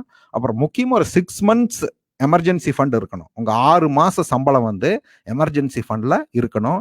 ஏதாவது எதிர்பாராத செலவு, இந்தியாவுக்கு போகணும். இப்போ இந்தியாவில் வந்து பார்த்தீங்கன்னா கொரோனா இருக்குது. ஸோ பெரியவங்களுக்கு ஏதாவது வியாதி வந்துருச்சு அப்படின்னா you can immediately take money from that emergency fund. இது இல்லை அப்படின்னா, எமர்ஜென்சி ஃபண்ட் எதனால் வேணும் அப்படின்னா, இது இல்லைன்னா you are going to tap that credit card loan. இல்லைன்னா வீட்டை மறுபடியும் அடமானம் வச்சு பணம் வாங்குவோம், மார்ட்கேஜ், செகண்ட் மார்ட்கேஜ் வச்சு எடுப்போம்.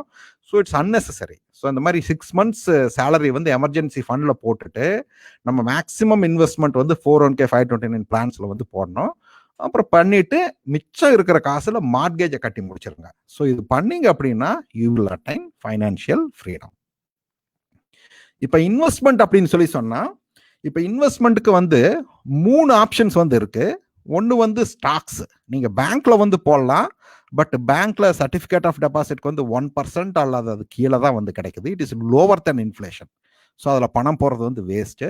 ஸோ உங்களுக்கு ஸ்டாக் மார்க்கெட்டில் வந்து even I don't know which are the individual stocks to invest. ஆனால் வந்து இந்த பாசிவ் இன்வெஸ்ட்மெண்ட் ஸ்ட்ராட்டஜி மூலமாக மாதம் நம்ம சம்பளத்திலிருந்து ஒரு $1000 $2000 எடுத்து இந்த இண்டெக்ஸ் ஃபண்ட்ஸு, குறிப்பாக வந்து இந்த S&P 500 index funds. So S&P 500 index funds வந்து ஹிஸ்டாரிக்கலி வந்து பார்த்தீங்கன்னா more than 120 years they have given continuously good returns. சில சமயம் டிப்ஸ் வந்து இருக்கு. இப்போ வந்து பார்த்தீங்கன்னா இந்த 2001 வந்து இந்த 9/11 அப்புறம் இறங்குச்சு, அதே மாதிரி ஏறுச்சு. அப்புறம் 2008 வந்து இறங்குச்சு, அப்புறம் அதே மாதிரி அதுக்கப்புறம் வந்து ஏறுச்சு. ஸோ இந்த 120 years in history in S&P 500ல அது வந்து 2 வேர்ல்டு வார்ஸ் வந்து பார்த்துருக்கு, ஒரு கிரேட் டிப்ரெஷனை வந்து பார்த்துருக்கு, Korean war, Vietnam war, Middle East war 1, Middle East war 2, 9/11, 2008 meltdown, இப்போ corona. So it has withstood every challenges. So S&P 500 index ஃபண்ட்ஸில் இன்வெஸ்ட் பண்ணுறது வந்து it is one of the best ஆப்ஷன்ஸ்ன்னு சொல்லிட்டு நான் சொல்லலை, வாரன் பஃபட் வந்து சொல்கிறாரு. ஸோ அவர் என்ன சொல்கிறாருன்னா, என்னோட மனைவிக்கு வந்து ஸ்டாக் மார்க்கெட் இன்வெஸ்டிங் வந்து தெரியாது. அவருக்கு வந்து நான் செத்ததுக்கப்புறம் if I want to leave her money I will invest that money in S&P 500 index fund அப்படின்னு தான் வந்து சொல்றாரு. But if you want to enter the stock market you should need at least 20-year time period. 20 வருஷம் இல்லை குறைவா இருந்துச்சு அப்படின்னா நீங்க ஸ்டாக் மார்க்கெட்ல பணம் போட்டு பிரயோஜனம் கிடையாது. You can lose money. But in over 20 years S&P 500 will always give you a good return of money. அப்புறம் அடுத்த இன்வெஸ்ட்மெண்ட் ஆப்ஷன் வந்து கோல்டு. ஸோ லாஸ்ட் 20 yearsல வந்து பார்த்தீங்கன்னா gold has outperformed S&P 500 and other investments. So ஆனால் இதே மாதிரி வருங்காலத்தில் இருக்குமான்னு சொல்ல முடியாது. ஸோ கோல்டு அதே மாதிரி தான். கோல்டுக்கு வந்து you need 20 years investment time period. அதில் இருந்துச்சுன்னா that's an option. I am not telling that you should invest in all this. If you want to invest in safe options, an option that can withstand inflation, then gold is an option you can consider. இது தவிர வந்து real estate வந்து இருக்கு. But real எஸ்டேட்ல வந்து யூஎஸ்ல பெருசா returns வந்து இல்லை. லாஸ்ட் 10 yearsல யூஎஸ் ரியல் எஸ்டேட் மார்க்கெட் நல்லா இருந்திருக்கு. பட் ஓவர் 40-50 yearsன்னு வந்து பாத்தீங்கன்னா stock market and gold have outperformed real estate. So this concludes my speech. இதுல வந்து உங்களுக்கு கேள்விகள் நிறைய இருக்கும், கேளுங்க, முடிஞ்ச வரைக்கும் பதில் சொல்றேன். நன்றி, வணக்கம். தேங்க்யூ செல்வன். யாரெல்லாம் இப்போ ஃபேஸ்புக்கில் ஃபாலோ பண்ணிட்டு இருக்கீங்களோ உங்கள் கொஸ்டின்ஸை வந்து நீங்கள் கமெண்ட் செக்ஷனில் போடலாம். கொஸ்டின்ஸ் இங்கே கொண்டு வருவோம் நாங்கள். Will be able to make sure answer the question. முதல் கொஸ்டின் வந்துடுச்சு on the screen right now. can we consider appreciation of house values in house investment? Value வந்து இன்வெஸ்ட்மெண்ட் தான். பட் ஒன்று ஞாபகம் வச்சுக்கோங்க, உங்க வீட்டில் வந்து நீங்க இன்வெஸ்ட் பண்ற மணிக்கு வந்து you are paying property taxes every year. நீங்க ப்ராப்பர்ட்டி டாக்ஸஸ் எவ்ரி இயர் நீங்க கட்டிட்டு இருக்கீங்க. அப்புறம் வீட்டுக்கு வந்து மெயின்டெனன்ஸ் வந்து செலவாகும். அப்புறம் வீட்டுக்கு இன்ட்ரெஸ்ட் வந்து இருக்கு. ஸோ எல்லாம் கன்சிடர் பண்ணா ஐ திங்க் ஹவுஸ் வந்து இட்ஸ் an எமோஷனல் இன்வெஸ்ட்மெண்ட். அது வந்து ஒரு பெரிய ஒரு மேனேஜர், அது வந்து ஒரு பெரிய பெஸ்ட் ஃபைனான்சியல் டெசிஷன் அப்படின்னு நான் சொல்ல மாட்டேன். ஹவுஸ் வந்து ஒரு எமோஷனல் இன்வெஸ்ட்மெண்ட். ஏன்னா ஒரு வீட்டில் நம்ம வளர்றோம், நம்ம குழந்தைகளுக்கு வந்து ஒரு அப்பார்ட்மெண்ட்ல இருக்கிறத விட வீட்டில் வளர்ற அந்த உணர்வு வந்து கிடைக்குது. ஸோ அந்த வீடு வந்து சின்னதா அமௌண்ட் கம்மியா இருந்தா தட் இஸ் பெட்டர். ஏன்னா வந்து நம்மளுக்கு பார்க்க வேண்டிய ஸ்கூல்ஸு, நெய்பர்ஹுட்டு, இதுதான் நம்ம வந்து பார்க்கணும். அப்ரிசியேஷன் வந்து இருக்கும். But I don't think that house can be a major investment asset.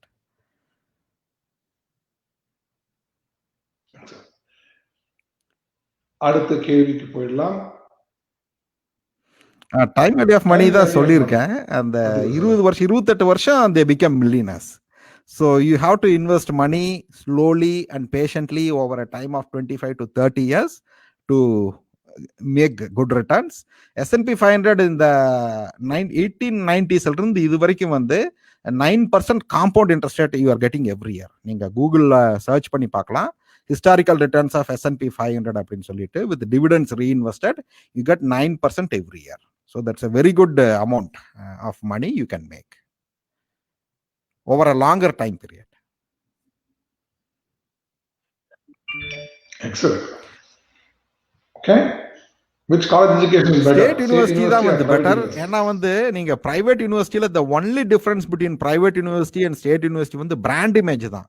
இப்போ நீங்க ஹார்வர்ட்லயே போனீங்கன்னாலும் கூட அதில் சொல்லி கொடுக்கறத விட நீங்க வந்து அதில் the only reason people in Harvard make money வந்து they already come from good families. அங்கே வர்றவங்க நல்லா படிக்கிறவங்க. ஹார்வர்ட் நல்ல நெட்வொர்க் வந்து இருக்கு. இப்போ ஹார்வர்ட்ல உங்களுக்கு கூட படிச்சவர் நல்ல வேலையில் இருந்தாருன்னா they are going to hire somebody from Harvard. So அந்த குவாலிட்டி ஆஃப் எஜுகேஷன் பார்த்தா the quality of education between Harvard and a good public university basically nothing. ஆனால் அதே சமயம் ஹார்வர்ட் வந்து ரொம்ப எக்ஸ்பென்சிவ்லாம் வந்து கிடையாது, ரொம்ப சீப்பாக தான் வச்சிருக்காங்க. they give lot of stipend, so you can do a degree at Harvard for $50,000 a year. ஆனால் என்ட்ரன்ஸ் கிடைக்கிறதா அதில் வந்து கஷ்டம், ஐவி லீக்ஸில் வந்து கஷ்டம். ஸோ உங்க குழந்தைங்க நல்லா படிச்சு நல்லா மதிப்பெண் எடுத்தாங்கன்னா நீங்க ஐவி லீக் ட்ரை பண்ணலாம். But I don't think it's a make or break decision in life. நம்ம அந்த மில்லியனர் ஸ்டடியில வந்து பாத்தீங்க அப்படின்னா 62% they were not Ivy League graduates. They studied in public universities.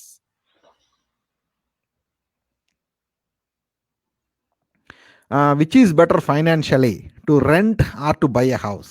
அதுதான் ஃபைனான்ஷியல்னு வந்து பார்த்தீங்கன்னா தெர் ஆர் இந்த ரெண்ட் வர்சஸ் பை கால்குலேட்டர்னு சொல்லி கூகுளில் வந்து இருக்கு. நீங்கள் நிறைய வெப்சைட்ஸ் வந்து அதில் இருக்கு. ஸோ ஒன்று ப்ராப்ளம் வந்து ரெண்ட் வந்து ஏறிட்டே போகும் சில லொக்கேஷனில். இப்போ சிகாகோவில் வந்து பார்த்தீங்கன்னா மாதம் $1,800 ரெண்ட்டு.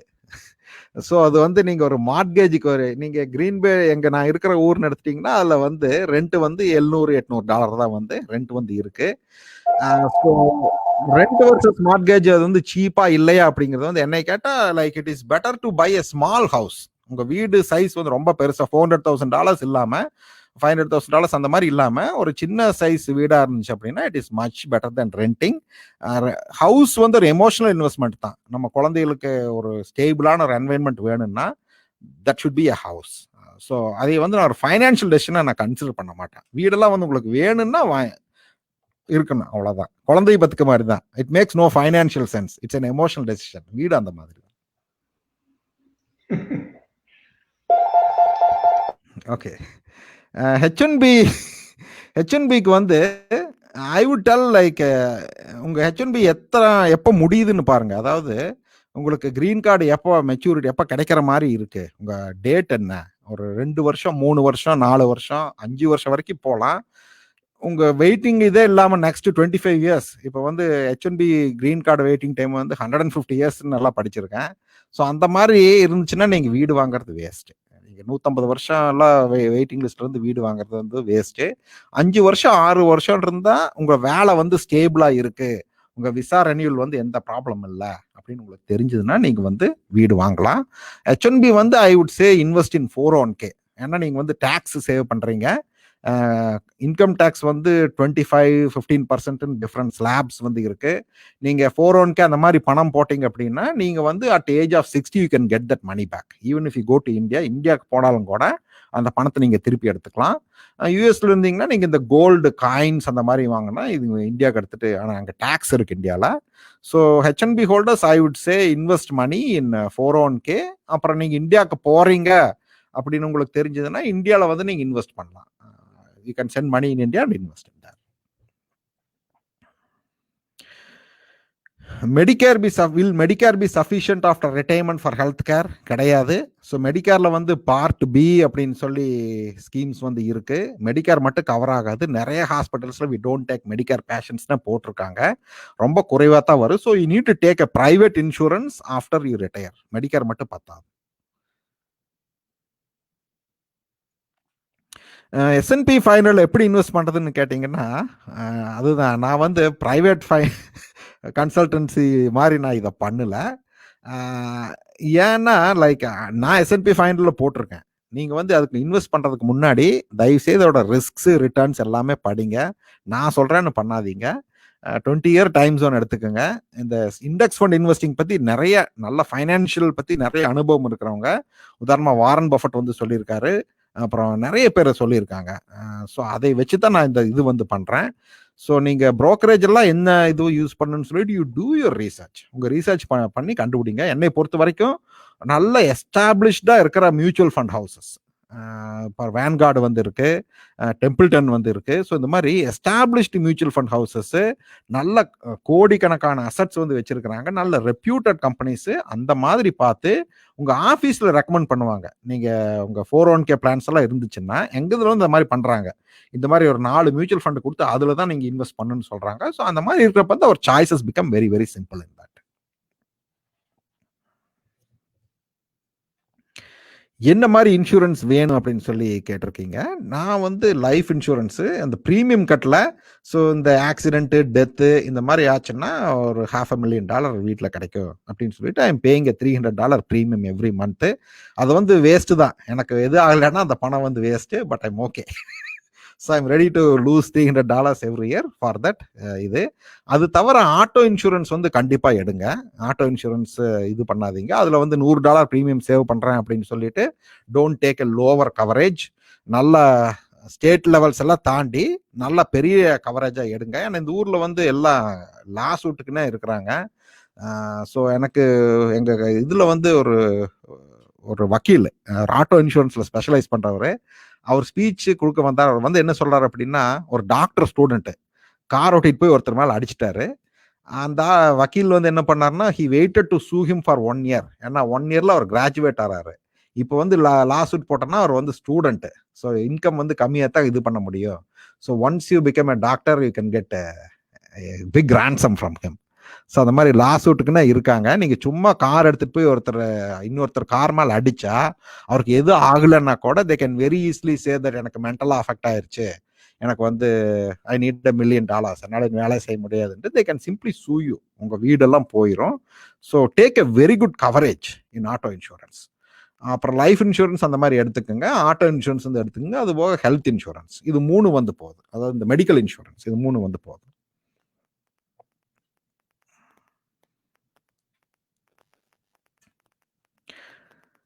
சோலார் பேனல் வந்து என்னை பொறுத்த வரைக்கும் 20 வருஷம் ஆகுது அதோட பிரேக் ஈவன். நீங்கள் சோலார் பேனல் நீங்கள் கணக்கு வந்து ஒவ்வொரு ஸ்டேட்டுக்கு மாறலாம். ஸோ நீங்கள் போடுற இன்வெஸ்ட்மெண்ட் வந்து உங்களுக்கு ரிட்டர்ன் ஆகிறதுக்கு 20 வருஷம் ஆகுது. அது வந்து நிறைய மெயின்டெனன்ஸ் இஷ்யூஸ் வந்து வருது என்னை கேட்டால். So financially I don't think solar panels make sense. அதே மாதிரி ஈவி அந்த மாதிரி தான் வேஸ்ட்டு. ஃபைனான்ஷியலாக சொல்கிறேன். நீங்கள் வந்து உங்களுக்கு என்வைரன்மெண்ட்டில் அந்த அளவுக்கு பற்று இருந்துச்சுன்னா நீங்கள் வந்து வாங்குங்க, அந்த டெஸ்லாலாம் வாங்குங்க.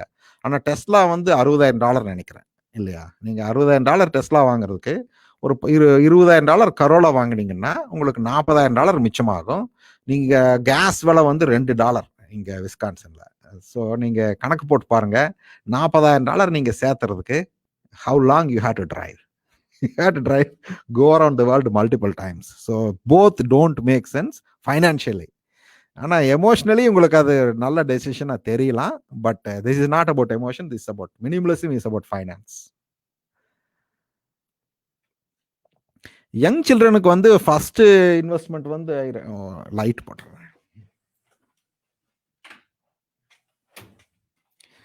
ஸோ யங் சில்ட்ரனுக்கு first investment I recommend 529 plans.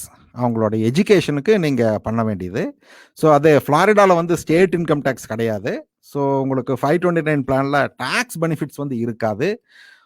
But it will grow at 1% or 2% per year. It simply beads the inflation, அவ்வளோதான். மற்றபடி அதில் வெறும் டேக்ஸ் பெனிஃபிட்ஸ் மட்டும்தான் வந்து இருக்கு. 529 பிளான் போக நீங்கள் வந்து என்னை பொறுத்த வரைக்கும் குழந்தைகளோட எதிர்காலத்துக்கு வந்து நம்ம பெருசாக சேர்க்க வேண்டியது வந்து இல்லை. The first thing we can do for a child வந்து டு கிவ் எஜுகேஷன், அவ்வளோதான். அது கல்வி வந்து கொடுக்கணும். மற்றபடி குழந்தைகளுக்கு பெரிய வீடு கட்டி கொடுக்கணும், அவங்களுக்கு கம்பெனி நாம வச்சு கொடுக்கணும், I don't think that is needed. ஏன்னா நம்ம அவங்கள வயசானதுக்கப்புறம் நம்ம ரிட்டையர்மெண்ட் தான் நம்ம பார்க்கணும். You need money for your retirement. வயசானதுக்கப்புறம் நம்ம வந்து அவங்களுக்கு சுமையாக வந்து மாறிடக்கூடாது.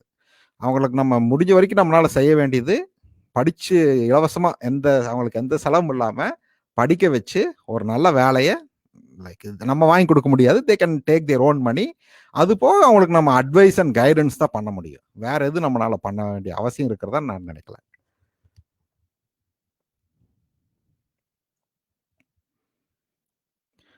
சரி, ஒரு 40 வயது நபர் இது வரைக்கும் எந்த இன்வெஸ்ட்மெண்ட்டும் பண்ணல. What would be the best investment to do and where to start? So உங்களுக்கு வந்து 40 வயசு ஆகுது அப்படின்னா நீங்கள் வந்து இந்த உங்கள் 401k மேக்ஸ் அவுட் பண்ணுங்க. ஃபர்ஸ்ட் வந்து மாதம் எவ்வளவு மேக்ஸிமம் இன்வெஸ்ட் ஆகுது ஒரு வருஷத்துக்கு வந்து ஒரு இண்டிவிஜுவலுக்கு வந்து 18,000. So S&P 500 fund again two your research. நான் சொல்கிறேன்னு செய்யாதீங்க. ஐ am not a finance expert. நான் என்ன பண்ணுறேன் அதை தான் வந்து சொல்கிறேன். ஸோ உங்கள் 401kல வந்து யூ கேன் இன்வெஸ்ட் மந்த்லி ஒரு அமௌண்ட் வந்து இன்வெஸ்ட் பண்ணுங்க. நம்ம பண்ணுற ஒரு தப்பு வந்து இந்த கொரோனா சமயத்தில் மார்ச்சில் S&P 500 index it went down 30% in 1 month. So நம்ம இது வரைக்கும் வாழ்நாளில் S&P 500 போட்ட எல்லாமே ஒரே மாதத்தில் 30% இறங்குச்சு. பட் நெக்ஸ்ட் மந்த் அதோட வேல்யூ வந்து ஏறிடுச்சு. That deficit was cleared. இந்த வருஷம் இது வரைக்கும் 2020ல் I think it has returned 5.9% return on investment. So இந்த மாதிரி டிராஸ்டிக்காக இன்கம் அந்த வேல்யூ வந்து இறங்கும். நம்ம வந்து அப்போ பயந்துட்டு பணத்தில் எடுத்துடக்கூடாது. சில மாதம் வந்து டிராஸ்டிக்காக வேல்யூ வந்து ஏறும். அப்போ வந்து நம்ம என்ன பண்ணக்கூடாதுன்னா கிரீடி பட் நம்ம வந்து மறுபடியும் எக்ஸ்ட்ராவாக பணத்தை வந்து அந்த சமயத்தில் போடக்கூடாது. வருஷம் மாதம் ஒரு குறிப்பிட்ட அமௌண்ட்டு 1ஆம் தேதி நம்ம இன்வெஸ்ட் பண்ணுறோம்னா you keep on doing it for the next 20 years. அது வந்து உங்களுக்கு ஒரு நல்ல ஆப்ஷனாக ஃபர்ஸ்ட் ஸ்டெப்பாக வந்து இருக்கும். உங்களுக்கு குழந்தை இருந்துச்சு அப்படின்னா you can two 529 plan for your kids education. ஏன்னா காலேஜ்லாம் வந்து ஒரு டிகிரிக்கு கிட்டத்தட்ட $60,000 ஆகுது ஒரு குழந்தைக்கு, இப்போதைய விலை சராசரியாக சொல்கிறேன். ஸோ 2 குழந்தை இருந்துச்சு அப்படின்னா you need at least $125,000 for them. அவங்க வயசு என்னன்னு எனக்கு தெரியாது. ஸோ ஒரு 10 வயசுன்னு வச்சிட்டிங்கன்னா அடுத்த 10 வருஷத்துல நீங்க $1,50,000 அவங்களுக்கு நீங்க சேர்த்து வச்சிருக்கணும். அப்படி இல்லைன்னா எஜுகேஷன் லோன் அவங்களுக்கு நீங்க வாங்கி கொடுக்கணும். That is a very big mistake. ஏன்னா எஜுகேஷன் லோன் வந்து யூஎஸ்ல அது பேங்க்ரப்சி பண்ணவே முடியாது. நிறைய ஸ்டூடெண்ட்ஸ் வந்து they end up with thousands of dollars in education loan and they are paying their education loan in age 45. So அந்த அளவுக்கு அவங்கள கடன் சுமையில் நம்ம விட வேண்டாம்.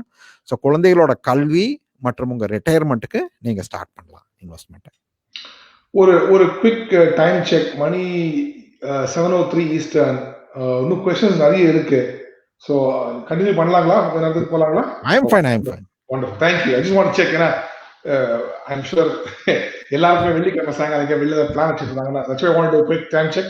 கண்டினியூ பண்ணலாம். கண்டினியூ. நன்றி. ஓகே, சுப்பிரமணியன் பெரியண்ணன் எப்படி இருக்கீங்க சுப்பு? இவர் வந்து என்னுடைய ஸ்கூல் மேட்டு, காலேஜ் மேட்டு. ஸோ வணக்கம். ரெண்டல் ப்ராப்பர்ட்டி நல்ல இன்வெஸ்ட்மெண்ட்டா அப்படின்னு சொல்லி கேட்டிருக்காரு. ரெண்டல் ப்ராப்பர்ட்டி வந்து நம்ம பிஸ்னஸ். அது that is not, I don't consider that as investment. எதனால பிஸ்னஸ் அப்படின்னு சொல்றேன் அப்படின்னா, இப்போ இன்வெஸ்ட்மெண்ட்னா it should be passive investment. நம்ம பணத்தை போட்டுட்டு நம்ம அதை பற்றி கவலைப்படக்கூடாது அப்படிங்கிற மாதிரி தான் இருக்கணும். ஆனால் ரெண்டல் ப்ராப்பர்ட்டி நீங்கள் அதை போட்டுட்டு நீங்கள் ஆக்டிவாக அதை மேனேஜ் பண்ணிட்டு இருக்கணும். சில கம்பெனிஸ் எல்லாம் இருக்காங்க, தே டூ லைக் இந்த ஏர்பிஎன்பி அந்த மாதிரி சில கம்பெனிஸ் வந்து இருக்காங்க. உங்க ப்ராப்பர்ட்டி மேனேஜ் பண்ணி டேக்ஸ் எல்லாம் கட்டுறதுக்கெல்லாம் ஆளுங்க வந்து இருக்காங்க. ஸோ அந்த மாதிரி எல்லாம் எடுத்துட்டு இப்போ நிறைய பேர் வந்து இந்த கொரோனா சமயத்தில் புக்கிங்ஸ் இல்லாமல் ரெண்டல்ஸ் இல்லாமல் நிறைய கஷ்டப்பட்டுட்டு இருக்காங்க. So I won't consider rental property as an investment. அது வந்து ஒரு பியூர் பிஸ்னஸ். இப்போ நீங்கள் ஒரு ஐஸ்கிரீம் ஸ்டோர் வைக்கிறீங்க, ஐஸ்கிரீம் ஸ்டோர்ல லாபமும் வரலாம், நஷ்டமும் வரலாம். ஸோ ஐஸ்கிரீம் ஸ்டோர் வந்து நல்ல ஆப்பர்ச்சுனிட்டியான்னு கேட்டோம்னா, it depends upon the location, it depends upon the person who is investing. அந்த பிஸ்னஸ் ஆப்பர்ச்சுனிட்டி அந்த ஏரியாவில் என்ன இருக்கு அதை பொறுத்து தான் சொல்ல முடியும். So I don't think rental property is an investment, it is a business decision. நீங்கள் அது பிஸ்னஸாக நினச்சி பண்ணீங்கன்னா நீங்கள் தாராளமாக பண்ணலாம். அதை வந்து I don't consider that as an investment. Suresh Paramasivam வணக்கம், எப்படி இருக்கீங்க? Is it a good idea to keep our mortgage for less time, 30 years versus 15 years? 15 years தான் வந்து நல்லது. ஏன்னா 30 இயர்ஸ்னா நீங்கள் கிட்டத்தட்ட அந்த வீட்டோட விலையை கிட்டத்தட்ட 80% நீங்கள் வந்து வட்டியாகவே கட்டிடுறீங்க. ஸோ 15 இயர்ஸ்னா it is an affordable mortgage. So I think 15 years is a better option.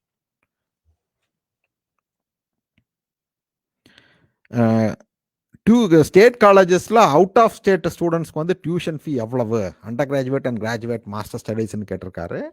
அது வந்து ஒவ்வொரு காலேஜுக்கு வந்து மாறுது. அகெயின் இந்த ப்ராப்ளம் வந்து இந்த H1Bல நம்ம இருந்தோம் அப்படின்னா நம்மளை அவுட் ஆஃப் ஸ்டேட் அப்படின்னு தான் வந்து கன்சிடர் பண்ணுறாங்க. So I think nearly 1.5 times more for out of state students. So நீங்கள் $60,000 ஃபீஸ்னா it can come up to $80,000 to $90,000 for out of state students. So 2 குழந்தை இருந்துச்சுன்னா you have to spend nearly $150,000 to $200,000. Again நம்ம university பொறுத்து ஸ்டேட்டை பொறுத்து இது வந்து மாறும். இதில் காசை கம்மி பண்ணுறதுக்கு நிறைய ஆப்பர்ச்சுனிட்டி வந்து இருக்குது. ஒரு ஆப்ஷன் வந்து அசோசியேட் டிகிரி. இப்போ வந்து பார்த்தீங்கன்னா இந்த பப்ளிக் யூனிவர்சிட்டியில் எடுப்புல போய் சேராமல் ஒரு 2 year காலேஜில் நீங்கள் சேர்ந்துட்டு அதில் 2 வருஷம் நீங்கள் ஒரு அசோசியேட் டிகிரி வந்து படிச்சுட்டு அந்த கிரெடிட்ஸ் அப்படியே ஒரு ஸ்டேட் காலேஜுக்கு நீங்கள் ட்ரான்ஸ்ஃபர் பண்ணிக்கலாம். அப்படி பண்ணுறப்ப வந்து உங்களுக்கு ஏகப்பட்ட டியூஷன் மிச்சமாகும். So you can consider opportunities like that.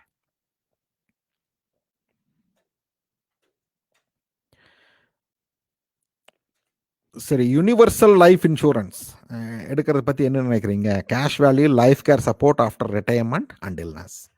அதுதான் அந்த இன்வெஸ்ட்மெண்ட் வந்து லைக் நீங்கள் சொல்கிற யூனிவர்சல் லைஃப் இன்சூரன்ஸ் என்னன்னு எனக்கு தெரியாது, நான் போடல. எதனால் போடல அப்படின்னா I think stocks give the best option in the long run. Stocks and gold gives the best option in the long run. So அதனால் அதில் தான் நான் போட்டுட்ருக்கேன். இப்போ டெத் ஆச்சு அப்படின்னா அதுக்கு வந்து இந்த ஆக்சிடென்டல் இன்சூரன்ஸ் அந்த மாதிரி எடுத்திருக்கேன். That can give my family.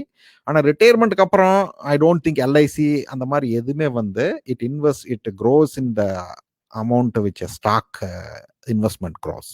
அதனால் அதில் நான் போடல, இன்வெஸ்ட்மெண்ட் வந்து நான் போடல.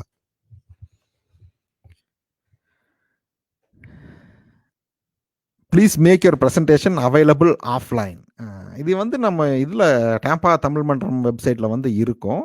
ஸோ ஃபேஸ்புக்கு போக வந்து நம்ம அந்த யூடியூப் அந்த மாதிரி சேனல்லையும் வந்து இது வந்து பண்ணுறோம். ஸோ வீடியோ நான் ரெக்கார்ட் பண்ணல. ஸோ இது ஆஃப்லைனில் எப்படி அவைலபிள் பண்ணுறதுன்னு எனக்கு தெரியல.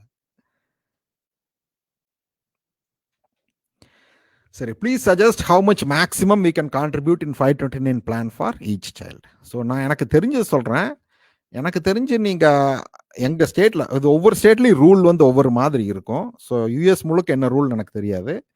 விஸ்கான்சினில் வந்து $3,100 ஒரு சைல்டுக்கு. ஸோ ஒரு 2 குழந்தை இருந்துச்சுன்னா வருஷத்துக்கு $6,200 நீங்கள் இன்வெஸ்ட் பண்ணலாம், டேக்ஸ் ஃப்ரீ. நீங்கள் $6,200 மேலே நீங்கள் எவ்வளோ வேணால் போடலாம். நீங்கள் ஒரு குழந்தைக்கு $1,00,000 கூட போடலாம். ஆனால் அதுக்கு டேக்ஸ் பிரேக் வந்து கிடையாது. ஃபெடரல் டேக்ஸ் பிரேக் வந்து கிடையாது, ஸ்டேட் டேக்ஸும் கிடையாது. So only $3,100 per child in Wisconsin you get tax break. அதுக்கு மேலே நீங்கள் எவ்வளோ வேணால் போடலாம். நீங்கள் ஒரு வருஷத்துக்கு $10,000 கூட போடலாம். ஸோ பட் டேக்ஸ் பிரேக்ஸ் வந்து depends upon state by state.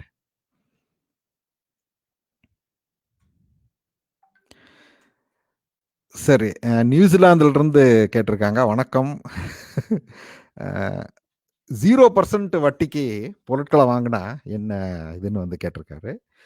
So அதுதான் 0%க்காக மட்டுமே நீங்கள் ஒரு பொருளை வாங்கினீங்கன்னா you are buying something which you cannot afford. இப்போ வந்து கார் வந்து இப்போ எங்கிட்ட நான் வச்சிருக்கிற கார் 12 வருஷம் பழைய கார்.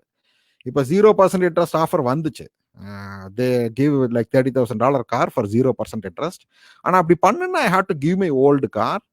புது கார் வாங்கினா ஐம் சிம்பிளி வேஸ்டிங் $30,000. அது எந்த லைஃப் ஸ்டைல் இம்ப்ரூவ்மெண்ட் எனக்கு வந்து கிடையாது. இப்போ ஓட்டுற காரில் I can simply keep driving. So உங்களுக்கு நீங்கள் ஏற்கனவே வாங்கலான்னு முடிவு பண்ணியிருக்கிற ஒரு பொருளுக்கு விலையில் எந்த வித்தியாசமும் இல்லாமல் 0% இன்ட்ரெஸ்ட் வந்து உங்களுக்கு கிடைச்சதுன்னா தட் இஸ் ஓகே. ஆனால் வந்து நீங்கள் அந்த 0% இன்ட்ரெஸ்ட் கிடைக்குதுங்கிறதுக்காக நீங்கள் ஒரு பொருளை வாங்கினீங்கன்னா you are wasting your money. ரிட்டையர்மெண்ட்டுக்கு அப்புறம் மந்த்லி மெடிக்கல் ப்ரீமியம் எவ்வளவு இருக்குன்னு சொல்லி கேட்டிருக்கீங்க. எனக்கு தெரியல. இனி ரிட்டையர்மெண்ட்டுக்கு டைம் இருக்கு. அங்கே அகெயின் யூஎஸ்ல வந்து இந்த மெடிக்கல் இன்சூரன்ஸ் வந்து இட்ஸ் அ நைட் மேர். அதோட மெடிக்கல் காஸ்ட் வந்து ஜாஸ்தி ஆகிட்டே வந்து போகுது. ஸோ எனக்கு தெரிஞ்சு மாதம் $1000 நீங்கள் எந்த வேலைக்கு நீங்கள் போகாமல் இருந்தீங்க அப்படின்னா குத்து மதிப்பாக $1000 எடுத்தீங்கன்னா $1000 செலவு பண்ணீங்க, you get a very bad insurance plan. அதில் ஒரு $7,000 வரைக்கும் டிடக்டபிள் இருந்து $7,000 வரைக்கும் நீங்கள் கையிலிருந்து கொடுத்து அதுக்கு மேலே வர்றது வந்து maybe the insurance will cover. But it's a big nightmare. நீங்கள் ரிட்டையர்மெண்ட்டுக்கு அப்புறம் இன்சூரன்ஸ் காஸ்ட் எப்படி இருக்குன்னு இப்போவே ப்ரெடிக்ட் பண்ண முடியாது.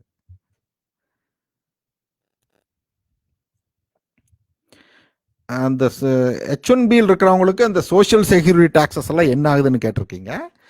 நீங்கள் H1Bயில் இருந்தீங்க அப்படின்னா நீங்கள் 10 வருஷம் H1Bயில் இருந்து 40 கிரெடிட்ஸ் சோஷியல் செக்யூரிட்டி கிரெடிட்ஸ் வாங்கினீங்க அப்படின்னா அந்த பணம் வந்து உங்களுக்கு திரும்ப கிடைக்கும்.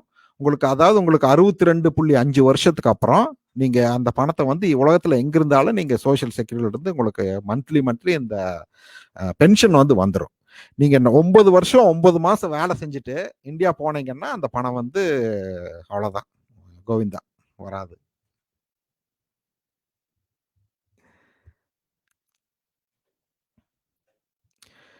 பிரைவேட் ஹெல்த் இன்சூரன்ஸ்க்கு வந்து லிபர்ட்டி ஹெல்த் ஷேர் அந்த மாதிரி வந்து எடுத்தேன். அந்த மாதிரி உங்களுக்கு எதாவது ரெக்கமெண்டேஷன் இருக்கான்னு கேட்டிருக்கீங்க. இல்லை, நான் வந்து பொதுவாக வந்து எனக்கு இந்த அவ்வளோ டீட்டெயிலாக நான் ஃபைனான்ஸ் எல்லாம் நான் படிக்கல. எனக்கு வந்து I know only things that are related to minimalism. ஒரு ஃபிலாசபிங்கிற ரேஞ்சில் தான் நான் படிச்சிருக்கேன். I am not a finance expert or I am not a insurance industry expert. எந்த மியூச்சுவல் ஃபண்டில் என்ன கமிஷன் என்ன ரிட்டர்ன்ஸ் அதெல்லாம் எனக்கு தெரியாது. I only do minimalism as a philosophy, not as a detailed consultancy or a profession.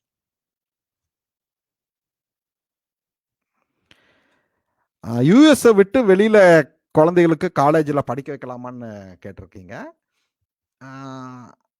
படிக்க வைக்கலாம். எங்கே படிக்க வைப்பீங்க? இப்போ வந்து கனடா ஓகே. ஆனால் கனடாவில் வந்து I think education is free in கனடான்னு நினைக்கிறேன். I might be wrong. இல்லை சாரி, அண்டர் கிராஜுவேட் கனடாவில் ஃப்ரீ இல்லை, you have to pay money. So சில நார்டிக் கண்ட்ரீஸில் ஃப்ரீயாக இருக்குது. சில நார்டிக் கண்ட்ரீஸில் எஜுகேஷன் வந்து ஃப்ரீயாக இருக்குது. ஸோ த கீ கொஷன் வந்து நீங்கள் இப்போ உதாரணமாக குழந்தைல இந்தியா கொண்டு போய் படிக்க வச்சிங்கன்னு வச்சுக்கோங்க, தட்ஸ் ஓகே. இந்தியாவில் அண்டர் கிராஜுவேட் டிகிரி படிச்சுட்டு if they come back to US and do their MS, that is fine. அவங்க இந்தியாவில் நல்லா வர்த்தான டிகிரி தான்.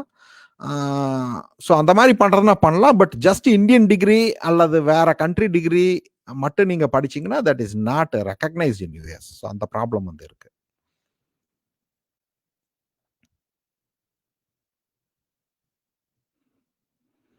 H1B ஹோல்டர்ஸ் வந்து 401k இன்வெஸ்ட் பண்ணலாமான்னு கேட்டிருக்கீங்க. தாராளமாக பண்ணலாம். அந்த பணம் வந்து 59.5 வருஷத்துக்கு அப்புறம் தான் திரும்ப கிடைக்கும். அதாவது உங்களுக்கு 59 வருஷம் ஆனதுக்கப்புறம் தான் அந்த பணத்தை நீங்கள் திருப்பி எடுக்க முடியும். அத்தனை வருஷம் அந்த பணம் வந்து க்ரோ ஆகிட்டு இருக்கு, எங்கேயும் போகாது. But you cannot take that money back. அப்படி எடுத்தீங்கன்னா அதில் வந்து டாக்ஸஸ் நல்லா கணிசமாக போயிடும். ஸோ அதை கன்சிடர் பண்ணிட்டு நீங்கள் இங்கேயே இருப்பீங்களா, 59.5 வயசு வரைக்கும் இங்கேயே இருப்பீங்களான்னு யோசிச்சுட்டு இன்வெஸ்ட் பண்ணுங்க.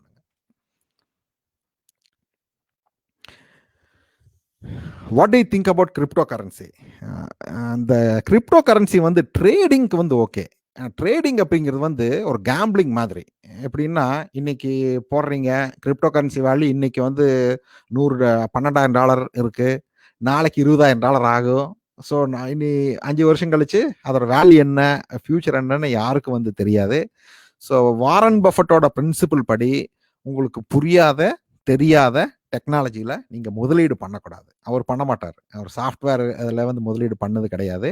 ஸோ கிரிப்டோ கரன்சி நீ 20 இயர்ஸ் கழிச்சு எப்படி இருக்குன்னு உங்களுக்கு தெரியுமா? எனக்கு தெரியுமா? யாருக்குமே தெரியாது. ஸோ அதில் நீங்கள் பண்ணுறது வந்து ஒரு சூதாட்டம் மாதிரி தான். Any investment less than 20 years is a gamble. So I won't recommend crypto currency as an investment option. ஆனால் உங்களுக்கு கையில் நிறைய பணம் இருந்து if you feel like taking a huge risk, நீங்கள் வந்து கிரிப்டோ கரன்சியில் இன்வெஸ்ட் பண்ணலாம். But that is not a financially wise decision. உயில் எழுதுறது வந்து எவ்வளோ முக்கியம் அப்படின்னு கேட்டிருக்கீங்க. ரொம்ப ரொம்ப முக்கியம். எதனால சொல்கிறேன்னா, இங்கே தெரிஞ்சவர் ஒருத்தர் இறந்துட்டாரு. ஹிஸ் ஒய்ஃப் எல்லாரும் அமெரிக்கன் சிட்டிசன்ஸு. அவங்க வந்து she had to fight it very hard. அவங்க பேங்க் லாக்கர் ஓப்பன் பண்ணுறதுக்கே வந்து அவங்க she had to go to court. ஒரு 2 பேரை கூட்டிகிட்டு வந்து அவங்கள சாட்சியாக வச்சுட்டு it took nearly 2 years. So அதனால் வந்து நிறைய பேர் என்ன தப்பு பண்ணுறோம் அப்படின்னா, நம்ம ஸ்பௌசஸ்க்கு வந்து நம்ம ஃபைனான்ஷியல் இன்ஃபர்மேஷன் சொல்கிறதே வந்து இல்லை. நம்ம என்ன பண்ணணும் அப்படின்னா, உங்களுக்கு விஸ்கான்சின்ல வந்து ஆட்டோமேட்டிக் மேரிட்டல் ப்ராப்பர்ட்டி லா வந்து இருக்கு. ஸோ எம்பேர்ல வீடு இருந்தாலும் மனைவிக்கு வந்து அதில் 50% பங்கு. She is a joint owner. அந்த மாதிரி உங்கள் பேங்க் அக்கௌண்ட்டு, நீங்கள் பண்ணுற இன்வெஸ்ட்மெண்ட் எதா இருந்தாலும் ஹஸ்பண்ட் ஒய்ஃப் 2 பேர்த்து பேர் அதில் போட்டுருங்க. குழந்தைங்க பேரையும் வந்து அதில் வந்து உயில் வந்து கண்டிப்பாக எழுதி வச்சிருங்க. நீங்கள் எல்லா இடத்துலையும் நாமினிங்கிற இடத்துல வந்து நிறைய இதில் வந்து கேட்பாங்க. அப்புறம் முக்கியமாக மெடிக்கல் இது, நீங்கள் உங்கள் ஹாஸ்பிட்டலில் வந்து உங்களுக்கு ஏதாவது ஒரு சின்ன ப்ராப்ளம் அப்படின்னா, அந்த உங்களால் பதில் சொல்ல முடியாத ஒரு ஆப்ரேஷன் சூழ்நிலையில் ஆப்ரேஷன் பண்ணுன்னா உங்கள் wife she has to be recorded. So அந்த மாதிரி மெடிக்கல் வில்லு வந்து எழுதி வச்சிருங்க. அப்படி எழுதி வைக்கலான்னா நம்ம காலத்துக்கு அப்புறம் ரொம்ப சிரமப்படுவாங்க. ஸோ உங்கள் பேங்க் அக்கௌண்ட்டு, அதில் என்ன பணம் இருக்குது, அந்த பாஸ்வேர்டு என்ன, ஒரு மாஸ்டர் ஷீட் மாதிரி எக்ஸலில் போட்டு எங்கள் வீட்டில் எல்லாத்துக்குமே மாதத்துக்கு ஒருக்கா அதை காட்டி என்னென்ன சேஞ்சஸ் இருக்குது அப்படின்னு சொல்லி டிஸ்கஸ் பண்ணுறது ரொம்ப அவசியம். உயில் கண்டிப்பாக எழுதுங்க. $35 தான் செலவாகும். ஆனால் அது வந்து சரி, இது வந்து எனக்கு அப்புறம் என்னுடைய மனைவி குழந்தை தான், இது எல்லாத்துக்குமே தெரியுற விஷயம் நினச்சிக்காதீங்க. யூஎஸில் அப்படி இல்லை. ஸோ அதுக்கப்புறம் அவங்க கோர்ட்டுக்கு நடந்துட்டு இருக்கணும் நம்ம காலத்துக்கு அப்புறம். அது வேண்டாம். அதனால தயவுசெய்து உயில் எழுதி வச்சிருங்க. கோல்டு வந்து ட்ரெடிஷ்னல் கோல்டு ஜுவல்லா இருக்கணுமா, பாரா, ஆன்லைன் ட்ரேடிங்கான்னு கேட்டிருக்காங்க. நீங்கள் வந்து கோல்டு வந்து ஜுவல்லரியை வாங்கினா அது ஒரு எமோஷனல் இன்வெஸ்ட்மெண்ட் மாதிரி தான். ஏன்னா அதோட ஸ்டைல் வந்து மாறும். அப்புறம் கோல்டில் வந்து இந்த கல்கள் வைக்கிறதெல்லாம் வந்து இருக்கு.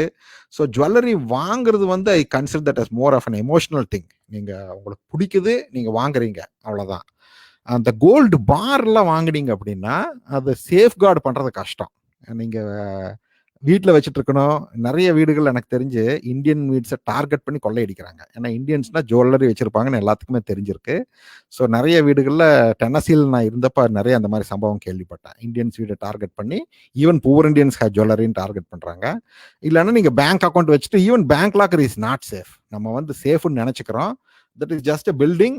உள்ள ஒரு லாக்கர் இருக்குது, அதில் காணாமல் போச்சுன்னா $100 கையில் கொடுத்து அனுப்பிச்சிருவாங்க, அவ்வளோதான். ஸோ அது வந்து அவ்வளோ ரிஸ்க் ஃப்ரீன்னு நான் சொல்ல மாட்டேன்.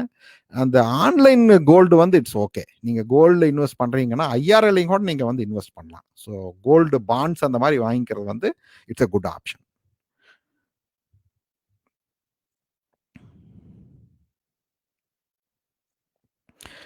பத்து வருஷம் வந்து அமெரிக்காவில் இருந்துச்சுன்னா சோஷியல் செக்யூரிட்டி கிடைக்குன்னு சொல்லியிருக்கோம்.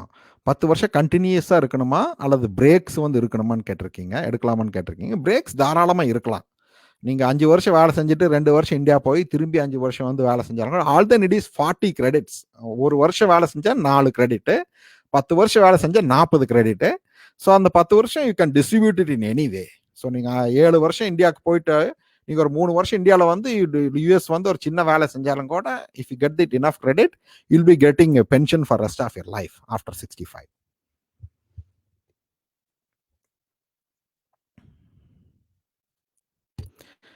நம்ம ரிட்டையர்மெண்ட் வயசுக்கு முன்னாடி இந்தியா போகணும்னு முடிவு பண்ணினா நமக்கு எப்படி சோஷியல் செக்யூரிட்டி பெனிஃபிட்ஸ் இந்தியாவுக்கு வந்து சேரும்? நம்ம சோஷியல் செக்யூரிட்டி ஆஃபீஸ்க்கு இன்ஃபார்ம் பண்ணணுமா? ஸோ அது வந்து எனக்கு சரியா தெரியல. எனக்கு தெரிஞ்சு உங்களுக்கு ரிட்டையர்மெண்ட் ஏஜ் ஆனதுக்கு அப்புறம் உங்களுக்கு சோஷியல் செக்யூரிட்டி ஆஃபீஸுக்கு இன்ஃபார்ம் பண்ணணும். நான் ரிட்டையர் ஆகிட்டேன், எனக்கு இந்த வயசுலேருந்து எனக்கு பெனிஃபிட்ஸ் வேணும்னு சொல்லி நீங்கள் இன்ஃபார்ம் வந்து பண்ணணும். நீங்க இந்தியாவில் இருந்தீங்கன்னா all the need is a bank account. உங்க சோஷியல் செக்யூரிட்டி அக்கௌண்ட் வந்து ஒரு பேங்க் அக்கௌண்டோட கனெக்ட் ஆகிருக்கணும். நீங்க SSA.gov அப்படிங்கிற வெப்சைட்டுக்கு போனீங்கன்னா சோஷியல் செக்யூரிட்டி அக்கௌண்ட் நீங்க ஓப்பன் பண்ணலாம். அங்கே அக்கௌண்ட் ஓப்பன் பண்ணா உங்க பெனிஃபிட்ஸ் எவ்வளவு இருக்கு, உங்களுக்கு எவ்வளவு பணம் வரும்னு ஈஸியாக நீங்க கால்குலேட் பண்ணலாம். ஸோ எனக்கு அந்த ப்ரொசீஜர் வந்து தெரியல. நீங்க இந்தியாவுக்கு போயிட்டாலும் கூட 62 வயசு ஆனதுக்கு அப்புறம் I think you can do that online, but I am not sure. ஆனா வந்து உங்களுக்கு all the need is a bank account, அவ்வளவுதான்.